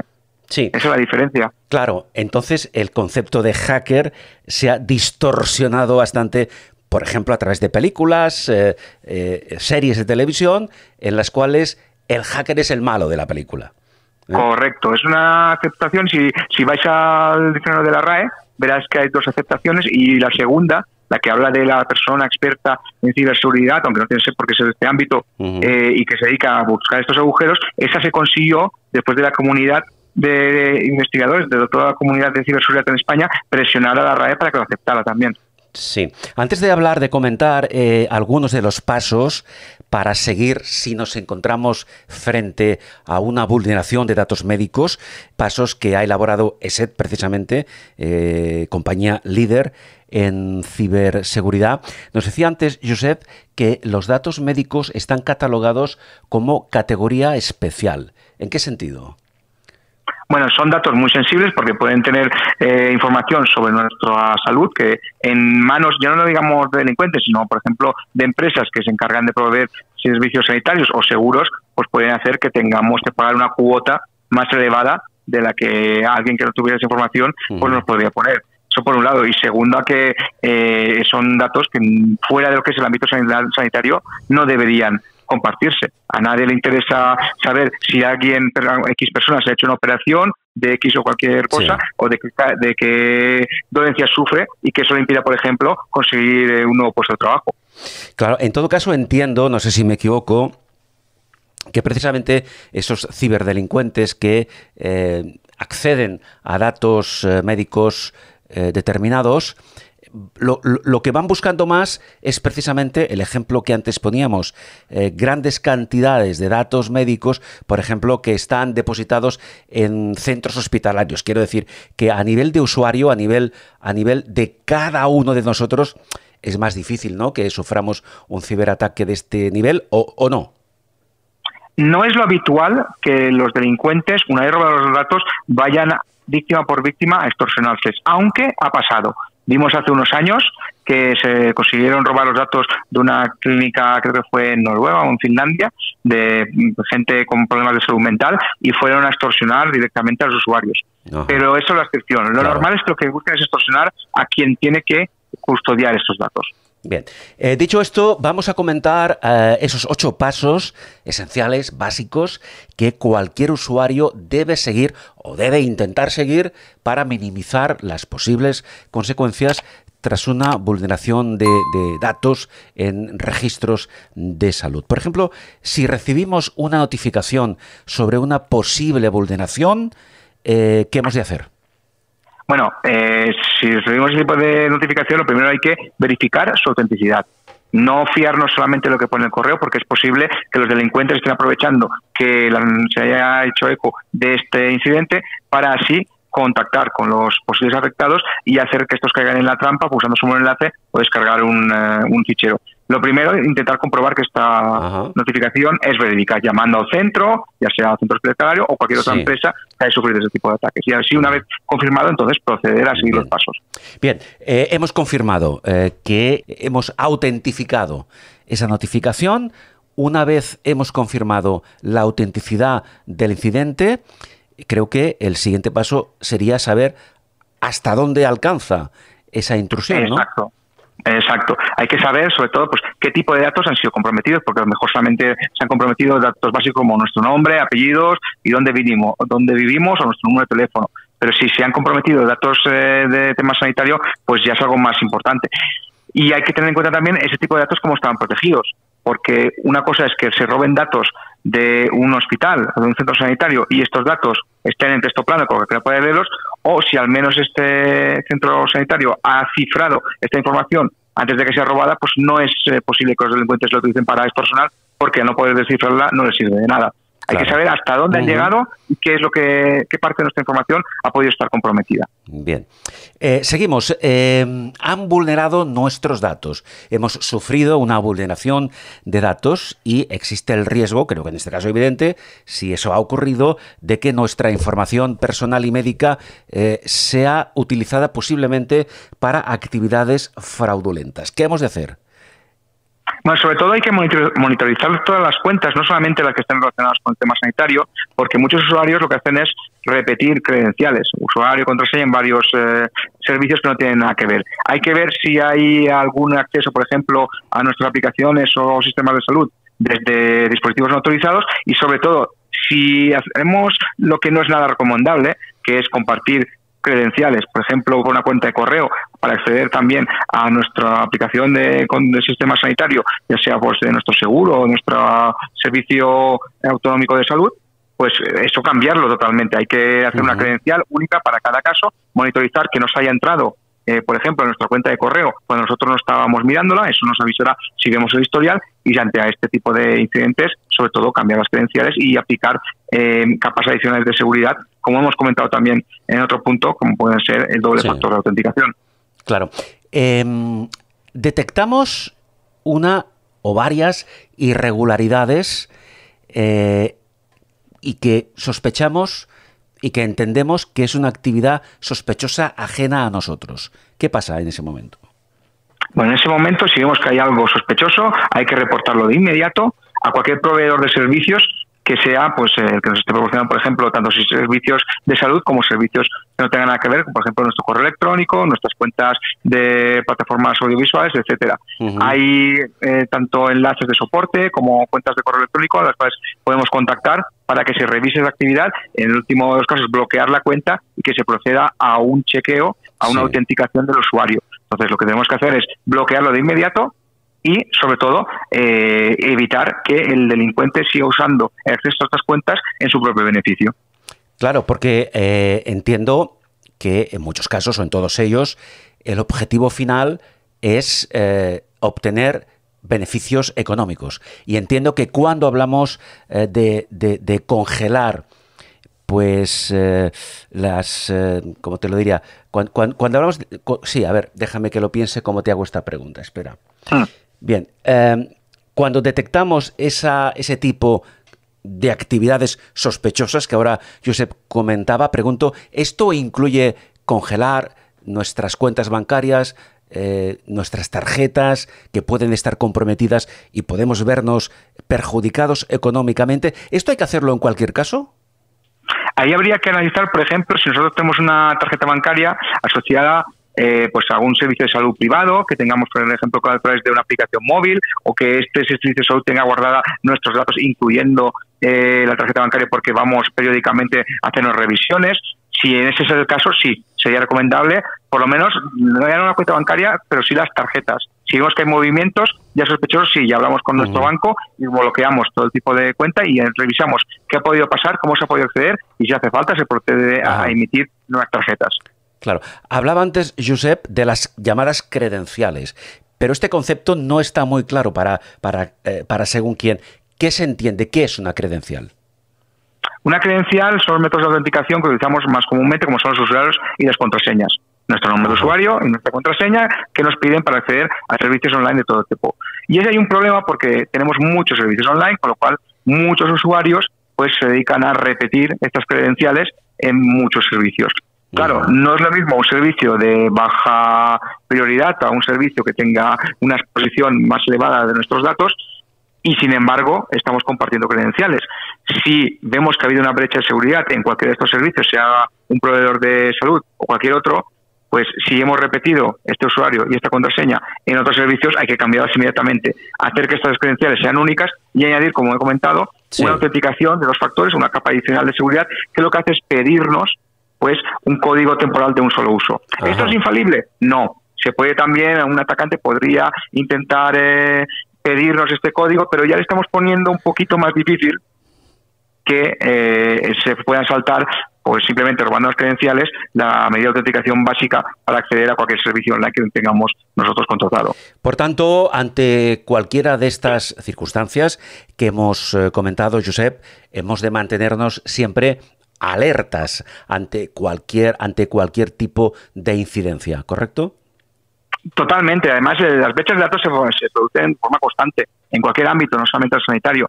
Y es muy probable que todos nosotros tengamos algún correo que se haya visto comprometido. No es que nos hayan robado las credenciales, sino que se haya visto filtrado en alguna de las listas que comprenden miles de millones de cuentas de correo. Entonces, lo que debemos de tener cuidado es con que no nos envíen, o si nos envían, detectar estos mensajes fraudulentos que se hacen pasar por proveedores de confianza, ya sea un servicio de salud, ya sea tu banco, ya sea una empresa de transportes, esta otra empresa en la cual has alquilado un hotel para tus futuras vacaciones.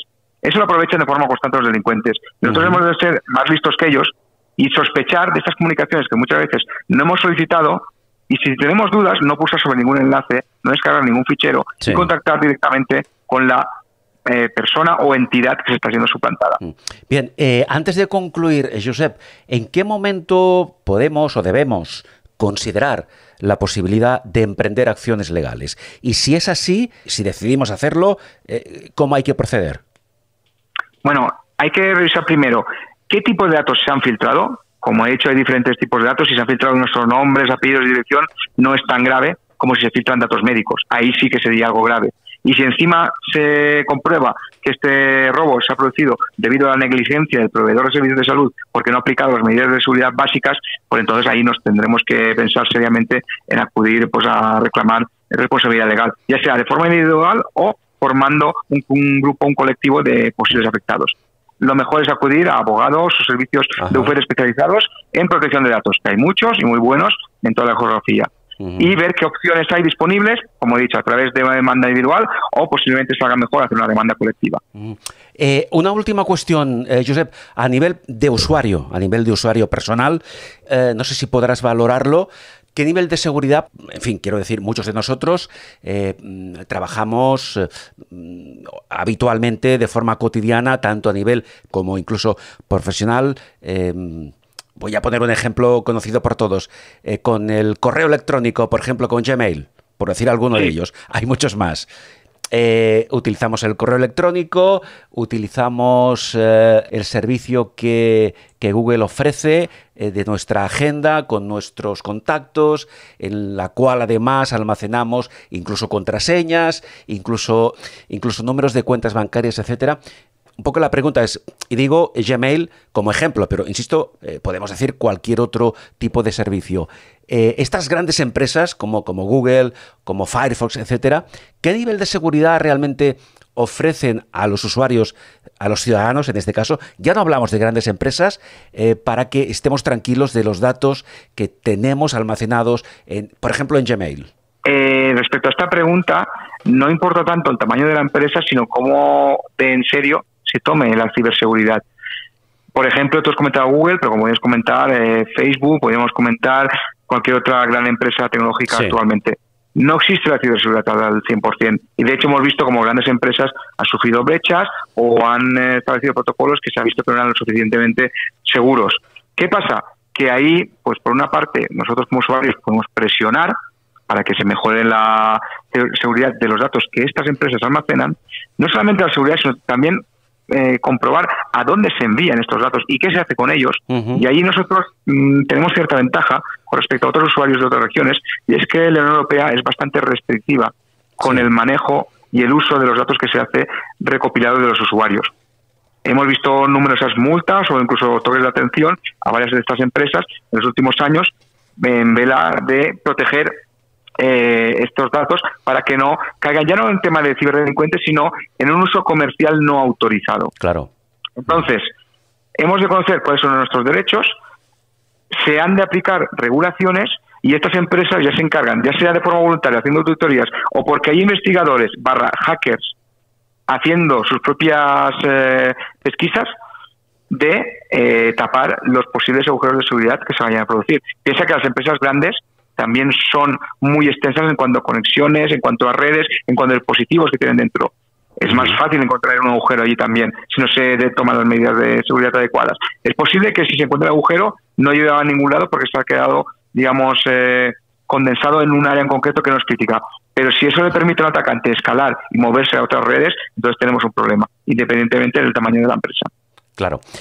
Pues con Josep Albors hemos tomado buena nota de cómo hemos de actuar, de cómo podemos actuar en caso de que nuestro historial médico esté en peligro y cómo deberíamos o cómo debemos reaccionar si esos datos médicos están comprometidos a raíz precisamente de esos 8 pasos esenciales que hemos comentado y que cualquier usuario debería seguir para minimizar las consecuencias tras una vulneración de datos en nuestros propios registros de salud. Josep, muchísimas gracias por tu valiosa aportación, muy amable. Muchas gracias a vosotros. Gracias. Josep Albors es director de investigación y concienciación de ESET España. Conexión Salud con Carles Aguilar. Periodismo especializado en divulgación sanitaria, porque la salud es lo que más importa.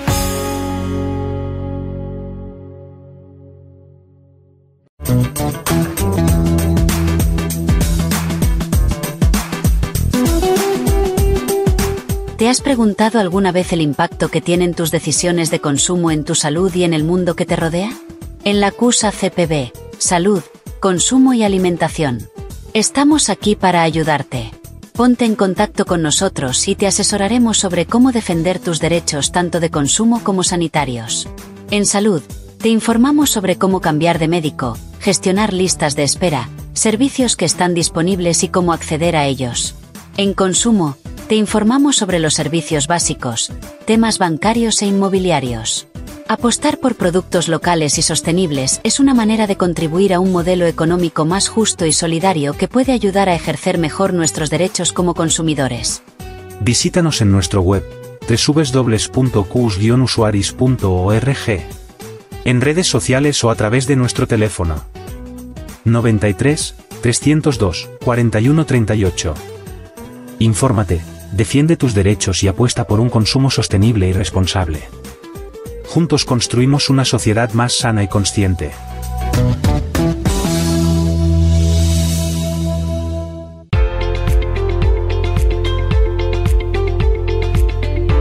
La salud es lo más importante y nosotros comunicamos salud. Entrevistas de valor para mejorar nuestra calidad de vida. Conexión Salud con Carles Aguilar.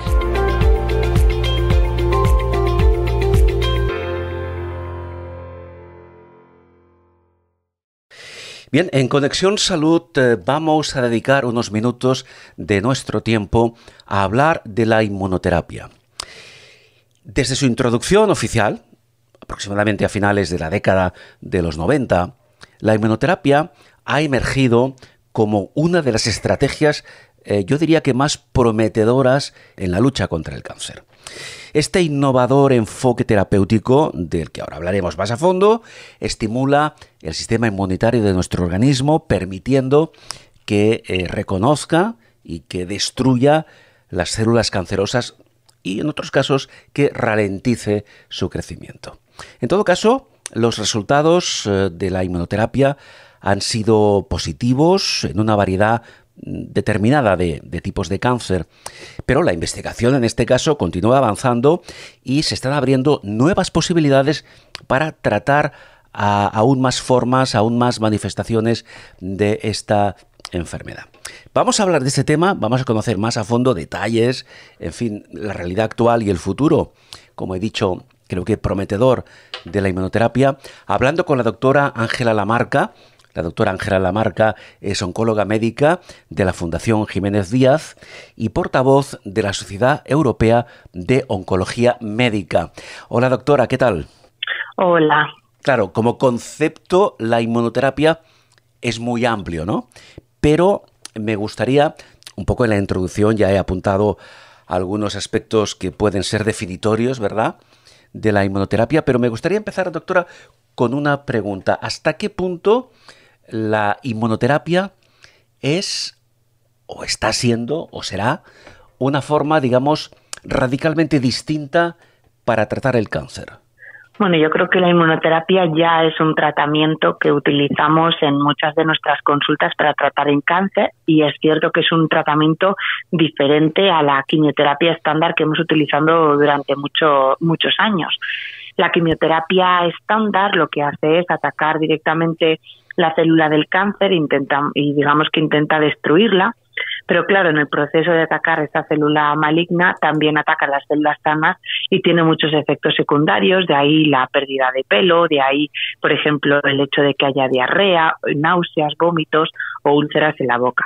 La inmunoterapia es una estrategia totalmente diferente. Lo que hace es activar el sistema inmune para que sea el propio sistema inmune el que sea capaz de identificar esas células cancerígenas que, digamos, están escondidas al sistema inmune y atacarlas, con lo cual utilizamos nuestras propias herramientas del cuerpo para atacar esa célula maligna. ¿Qué ocurre? Que en ese proceso y por el método de acción que tiene, pues la inmunoterapia tiene un perfil de toxicidad muy diferente. Rara vez vemos los efectos secundarios que tenemos con la quimioterapia. Dicho esto, sí me parece importante recalcar que la inmunoterapia también puede tener efectos secundarios y como el mecanismo de acción lo que hace es activar el sistema inmune para que luche contra el tumor, a veces digamos que se hiperactiva el sistema inmune y podemos inducir enfermedades autoinmunes y complicaciones de la inmunoterapia que también hay que tener muy en cuenta. Bien, yo antes he hecho una breve referencia al tema de la investigación, en el sentido de que precisamente la investigación en este campo continúa avanzando, no sé si ahora lo comentaremos, no sé si a pequeños pasos o a pasos de gigante, pero doctora Lamarca, me gustaría saber o tener una idea aproximada. Claro, hablamos de inmunoterapia, hablamos de nuestro propio sistema inmunitario y bueno, la pregunta es, ¿realmente, a fecha de hoy, doctora, qué conocemos realmente del sistema inmunitario humano? Perdón, porque tengo entendido que aún queda mucho por conocer. Sí, yo creo que cada vez conocemos más. Entonces sí que me parece muy importante cuando hablamos de la inmunoterapia tener en cuenta que la inmunoterapia no funciona en todos los tipos de tumor que tratamos, no funciona para todo tipo de cáncer. Tenemos algunos tumores donde, digamos, el tumor está infiltrado por el sistema inmune, es decir, tiene muchas células de nuestro propio sistema inmune y responden muy bien a la inmunoterapia. Es muy fácil activar esas células que ya están en el propio tumor y son capaces de atacar el cáncer de una manera más eficaz. Y de hecho hay tumores donde la inmunoterapia sola es muy prometedora y puede tener muy buena respuesta. Sin embargo, también hemos visto que no todos los tumores son así, no todos los tumores tienen esa infiltración de células inflamatorias y no todos los tumores funcionan igual. Entonces, uno de los grandes avances que está habiendo es el entender cuándo tenemos que combinar la inmunoterapia con otros tratamientos como por ejemplo la quimioterapia. Sí. Así que estamos avanzando, 1, en fármacos nuevos de inmunoterapia que sean más activos y 2, en cómo combinar la inmunoterapia con otros tratamientos para que la inmunoterapia también tenga cierta actividad en tumores donde típicamente sola no es tan activa. Bien, por tanto, tenemos ya un punto de partida en el sentido, como dice ahora la doctora, que la inmunoterapia puede ser, o de hecho es compatible con otros tratamientos, ¿correcto? Correcto. Y en el Congreso, por ejemplo, europeo, hemos visto estudios donde combinando la inmunoterapia con la quimioterapia, pues hay un beneficio claro para los pacientes. Es decir, que estas estrategias cada vez están más establecidas. Sí. Doctora, me gustaría saber precisamente qué tipos de cáncer actualmente, a día de hoy, son candidatos a este tipo de tratamiento. Me refiero a la inmunoterapia. Y aprovechando la pregunta, ¿cómo se determina si determinado tipo de tumor va a tener o no una respuesta al tratamiento con inmunoterapia? Bueno, hay algunos tumores que, por lo que comentaba previamente y el hecho de que sabemos que tiene una infiltración de algunas de las células inmunes de nuestro cuerpo ya en el propio tumor, responden mejor al tratamiento de inmunoterapia sola, y eso es, por ejemplo, el melanoma. Ahí es un tipo de cáncer de piel que, bueno, es de los primeros tumores donde vimos unas respuestas a la inmunoterapia muy sorprendentes. Hay algunos marcadores que, independientemente del origen del tumor, nos pueden ayudar a saber si ese paciente va a responder o no a la inmunoterapia. Y es, por ejemplo, algo que llamamos inestabilidad de microsatélites. Consiste en una alteración, digamos, de las células para su reproducción, y lo que hace es que es un marcador para también la inmunoterapia. Entonces se presentó, por ejemplo, hace poco un estudio donde en algunos tumores digestivos con esa alteración de inestabilidad de microsatélites, dándoles tratamiento con inmunoterapia, había unas respuestas espectaculares que no conseguimos si no existe esa inestabilidad de microsatélites. Es decir, que ya no solamente sabemos si algunos tumores, por el origen que tienen, como por ejemplo el melanoma, van a responder mejor, sino que además, ya independientemente del origen, empezamos a tener algunos marcadores que nos ayudan a seleccionar tumores que, independientemente de su origen, puedan responder mejor a la inmunoterapia. Y tenemos, bueno, pues una lista de tumores donde en esa presencia de inestabilidad de microsatélites, la inmunoterapia sola funciona. El problema es que es una proporción pequeña de todo el cáncer, y necesitamos realmente ayudarnos de otros fármacos para que esa inmunoterapia tenga actividad, y de ahí un poco la idea de combinar la inmunoterapia con la quimioterapia, o la idea de diseñar fármacos nuevos que sean más activos y que activen el sistema inmune de una manera más eficiente, con el desarrollo de nuevos fármacos de inmunoterapia. Claro, ahora hablaremos del desarrollo precisamente de fármacos orientados a nuestro sistema inmunitario. Realmente con ese tratamiento, en cada caso concreto me refiero, con un tratamiento combinado en función del diagnóstico, etcétera, de inmunoterapia, por ejemplo, con quimioterapia, algunos de esos cánceres más habituales pueden llegar a curarse incluso. Yo creo que es muy pronto para hablar de curación. La mayoría de estas combinaciones se están probando en enfermedades avanzadas, cuando el tumor no es posible de ser curado, y la mayoría de las veces cuando combinamos la quimioterapia y la inmunoterapia, el objetivo no es la curación.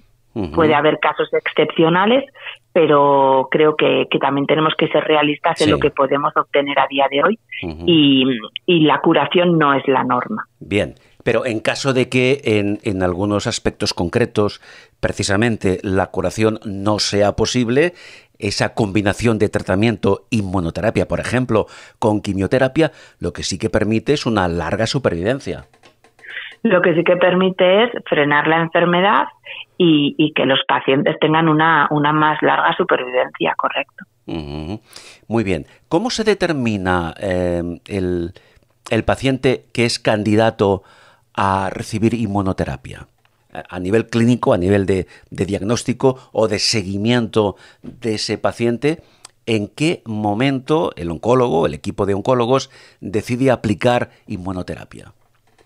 Pues es imposible darte una respuesta para esa pregunta porque cada tipo de tumor tiene una situación diferente, unos estudios diferentes y una indicación diferente de la inmunoterapia. Por ejemplo, en algunos tumores usamos algunos marcadores porque sabemos que ahí la inmunoterapia puede ser más activa. Sin embargo, en otros tumores ese marcador no ha demostrado ningún beneficio. Entonces, no puedo darte una única pregunta.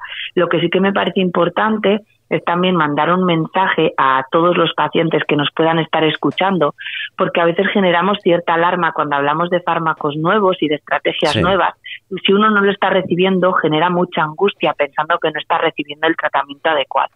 Entonces me gustaría utilizar esta oportunidad para mandar un mensaje para que cualquier persona que tenga cierta duda sobre su tratamiento, de si debería o no debería recibir inmunoterapia, por favor hable con su oncólogo.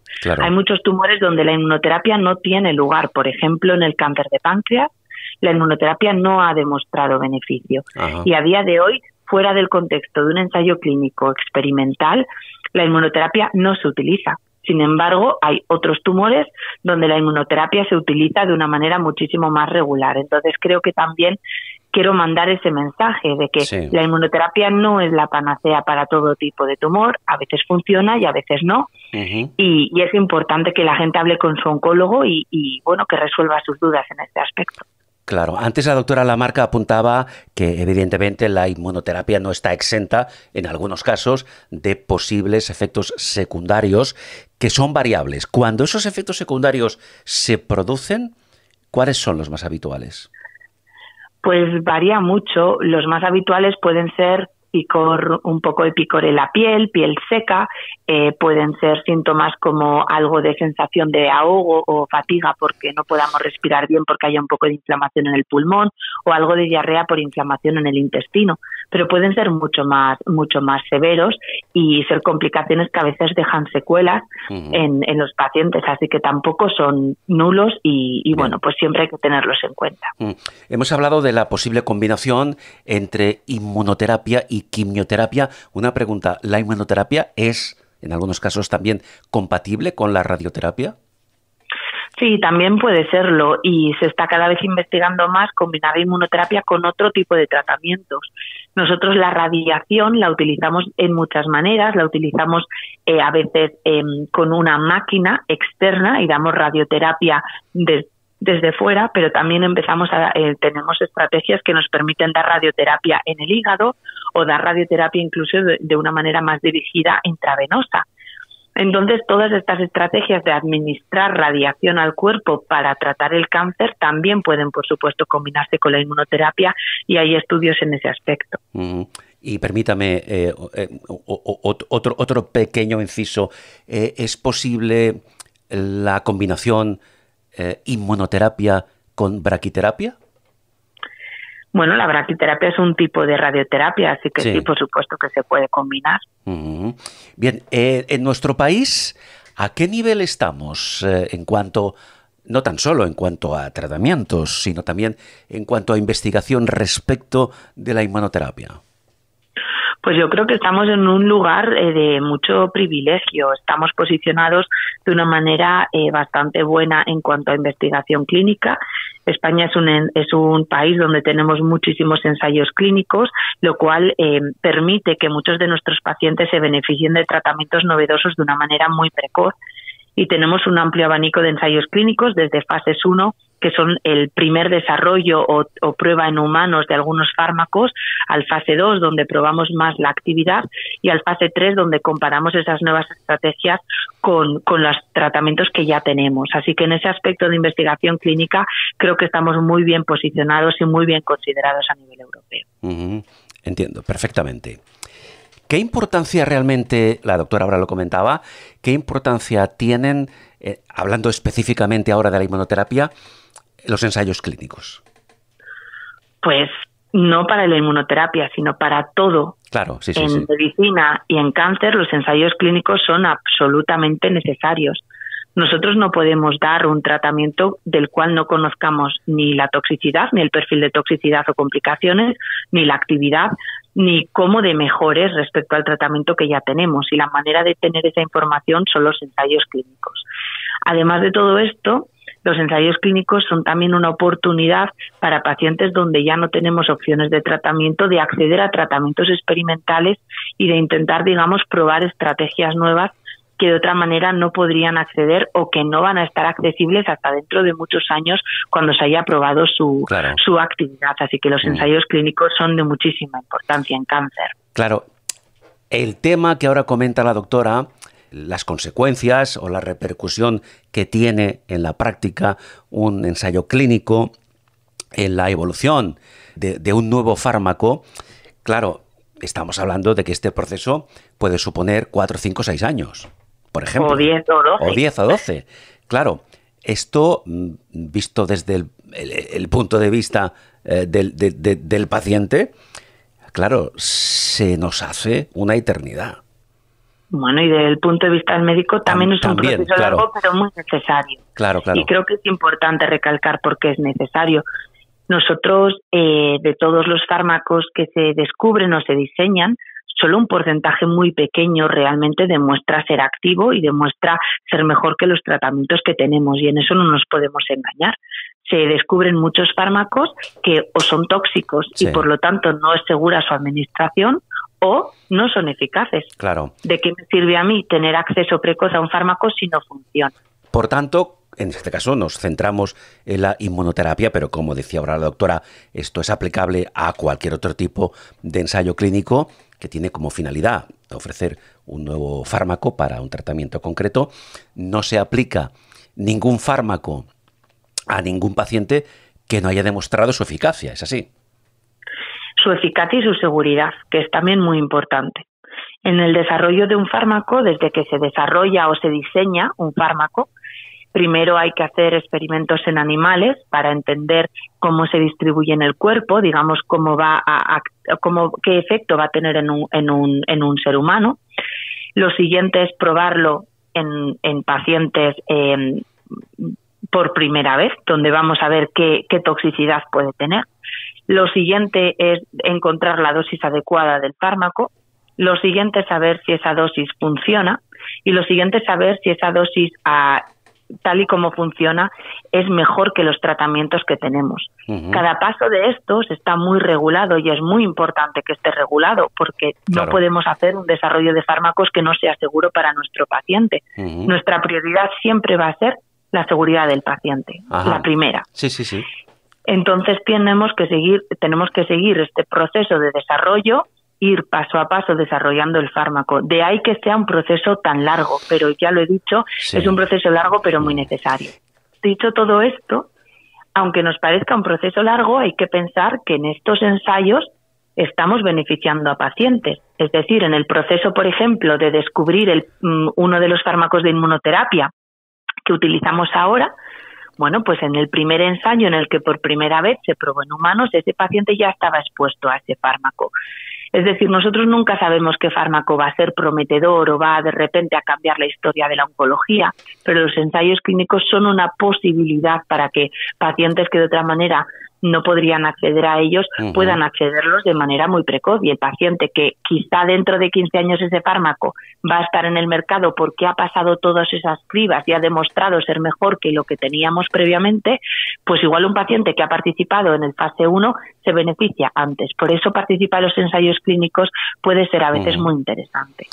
Claro, evidentemente decíamos antes, doctora, que la inmunoterapia es efectiva en determinados tipos de tumores, en otros quizá no tanto, pero como idea genérica en este momento, con el arsenal farmacológico que tenemos ahora en relación a la aplicación de la inmunoterapia en determinados tipos de tumores, desde el punto de vista del oncólogo, de la oncología me refiero, ¿qué nivel de satisfacción tenemos en cuanto al resultado de la inmunoterapia?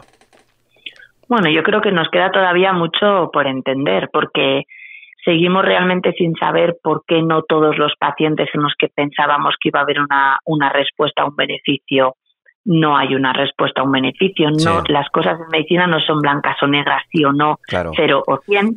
Entonces seguimos sin entender muchas cosas. Yo creo que el nivel de satisfacción es elevado en cuanto a que ha cambiado mucho el manejo del cáncer en general, pero seguimos teniendo muchas preguntas sin respuesta. ¿Qué marcadores podemos usar mejor para seleccionar mejor el paciente que va a beneficiarse del tratamiento con inmunoterapia?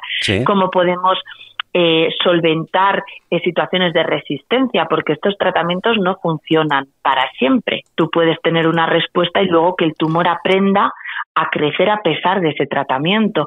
¿Cómo podemos solventar esos, lo que llamamos mecanismos de resistencia?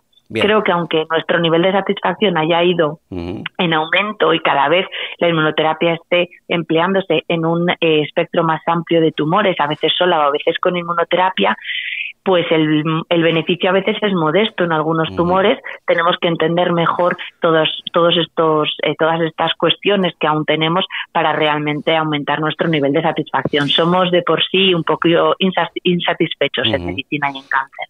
Claro, evidentemente.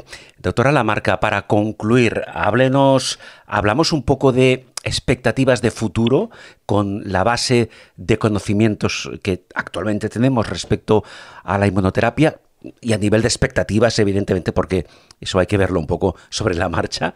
Pero, ¿qué expectativas tenemos en un futuro, no sé si a medio o a largo plazo, respecto a la inmunoterapia? Bueno, yo creo que los principales avances que estamos teniendo son, uno, el desarrollo de fármacos que activan el sistema inmune de una manera diferente, activándolo en múltiples puntos o activándolo de una manera más eficaz. Creo que también estamos teniendo algunas estrategias diferentes, algo más modernas. Se ha hablado mucho, por ejemplo, de vacunas. Hay que tener en cuenta que cuando hablamos de vacuna es utilizar la estrategia o, digamos, la tecnología que empleamos en las vacunas para tratar el cáncer. No estamos previniendo que el cáncer aparezca, sino que estamos usando la estrategia de la vacuna para que nuestro sistema inmune identifique ese cáncer que ya está ahí. Entonces estamos teniendo una revolución muy importante en todas estas tecnologías que realmente podemos aplicar al desarrollo de la inmunoterapia. El segundo aspecto que me gustaría recalcar es también, por ejemplo, la inteligencia artificial. Porque hemos hablado de marcadores. ¿Cómo puedo yo saber qué paciente va a responder mejor o peor? Pues bueno, hay muchas cosas que son invisibles al ojo humano, que el ojo humano no puede ver. Y muchas veces miramos una biopsia un trocito de tumor con diferentes marcadores, intentando ver si alguno de esos marcadores puede ayudarme a identificar qué paciente va a responder mejor a la inmunoterapia o a un tratamiento específico. Y a día de hoy nos cuesta mucho encontrarlos. Sin embargo, con la inteligencia artificial, pues yo creo que vamos a también poder avanzar mucho en ese aspecto. Así que ya no es solo el desarrollo de fármacos y el desarrollo de las combinaciones, como hemos hablado, sino también el cómo entender mejor los datos que vamos generando y cómo aprender lo máximo posible de todos los ensayos clínicos que tenemos. Bien, pues dicho lo cual, hemos de concluir, Ángela Lamarca, diciendo que, evidentemente, la inmunoterapia, en su más amplio espectro, a día de hoy y en un futuro, representa, creo, una esperanza renovada para muchos pacientes. ¿De acuerdo? Correcto. Y que animo a todos los pacientes a hablar con su oncólogo si tuvieran cualquier duda sobre el tratamiento que reciben, sobre si la inmunoterapia sería o no adecuada para ellos. Doctora Lamarca, Ángela Lamarca, ha sido un placer tenerte con nosotros. Muchísimas gracias. Muchísimas gracias a vosotros. La doctora Ángela Lamarca es oncóloga médica de la Fundación Jiménez Díaz y portavoz de la Sociedad Europea de Oncología Médica. Un abrazo, Ángela. Muchas gracias. Muchas gracias. Conexión Salud con Carles Aguilar. Periodismo especializado al alcance de todos. Trabajamos para preservar el bienestar y la salud de las personas.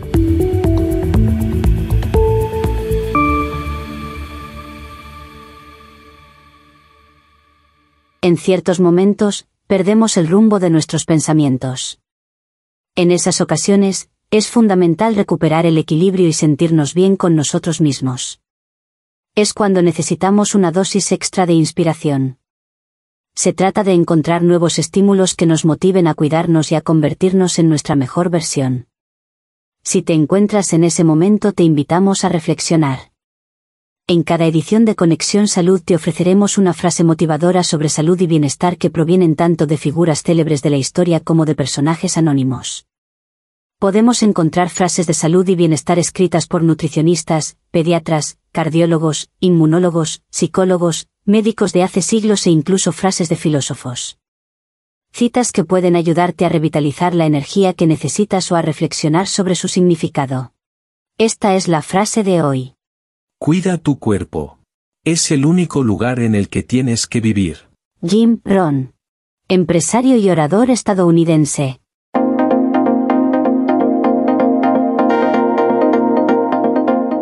En Conexión Salud queremos ofrecer nuestro espacio a todos nuestros oyentes. Si deseas comunicarte con el programa, ponemos a tu disposición una línea de acceso directo. Este es el número de WhatsApp para contactar con nosotros. 650 85 17 69. Puedes trasladarnos tus preguntas, dudas, consultas o sugerencias sobre nuestros contenidos. Queremos que seas parte activa en cada edición de Conexión Salud. 650 85 17 69. Esperamos tus mensajes. Gracias.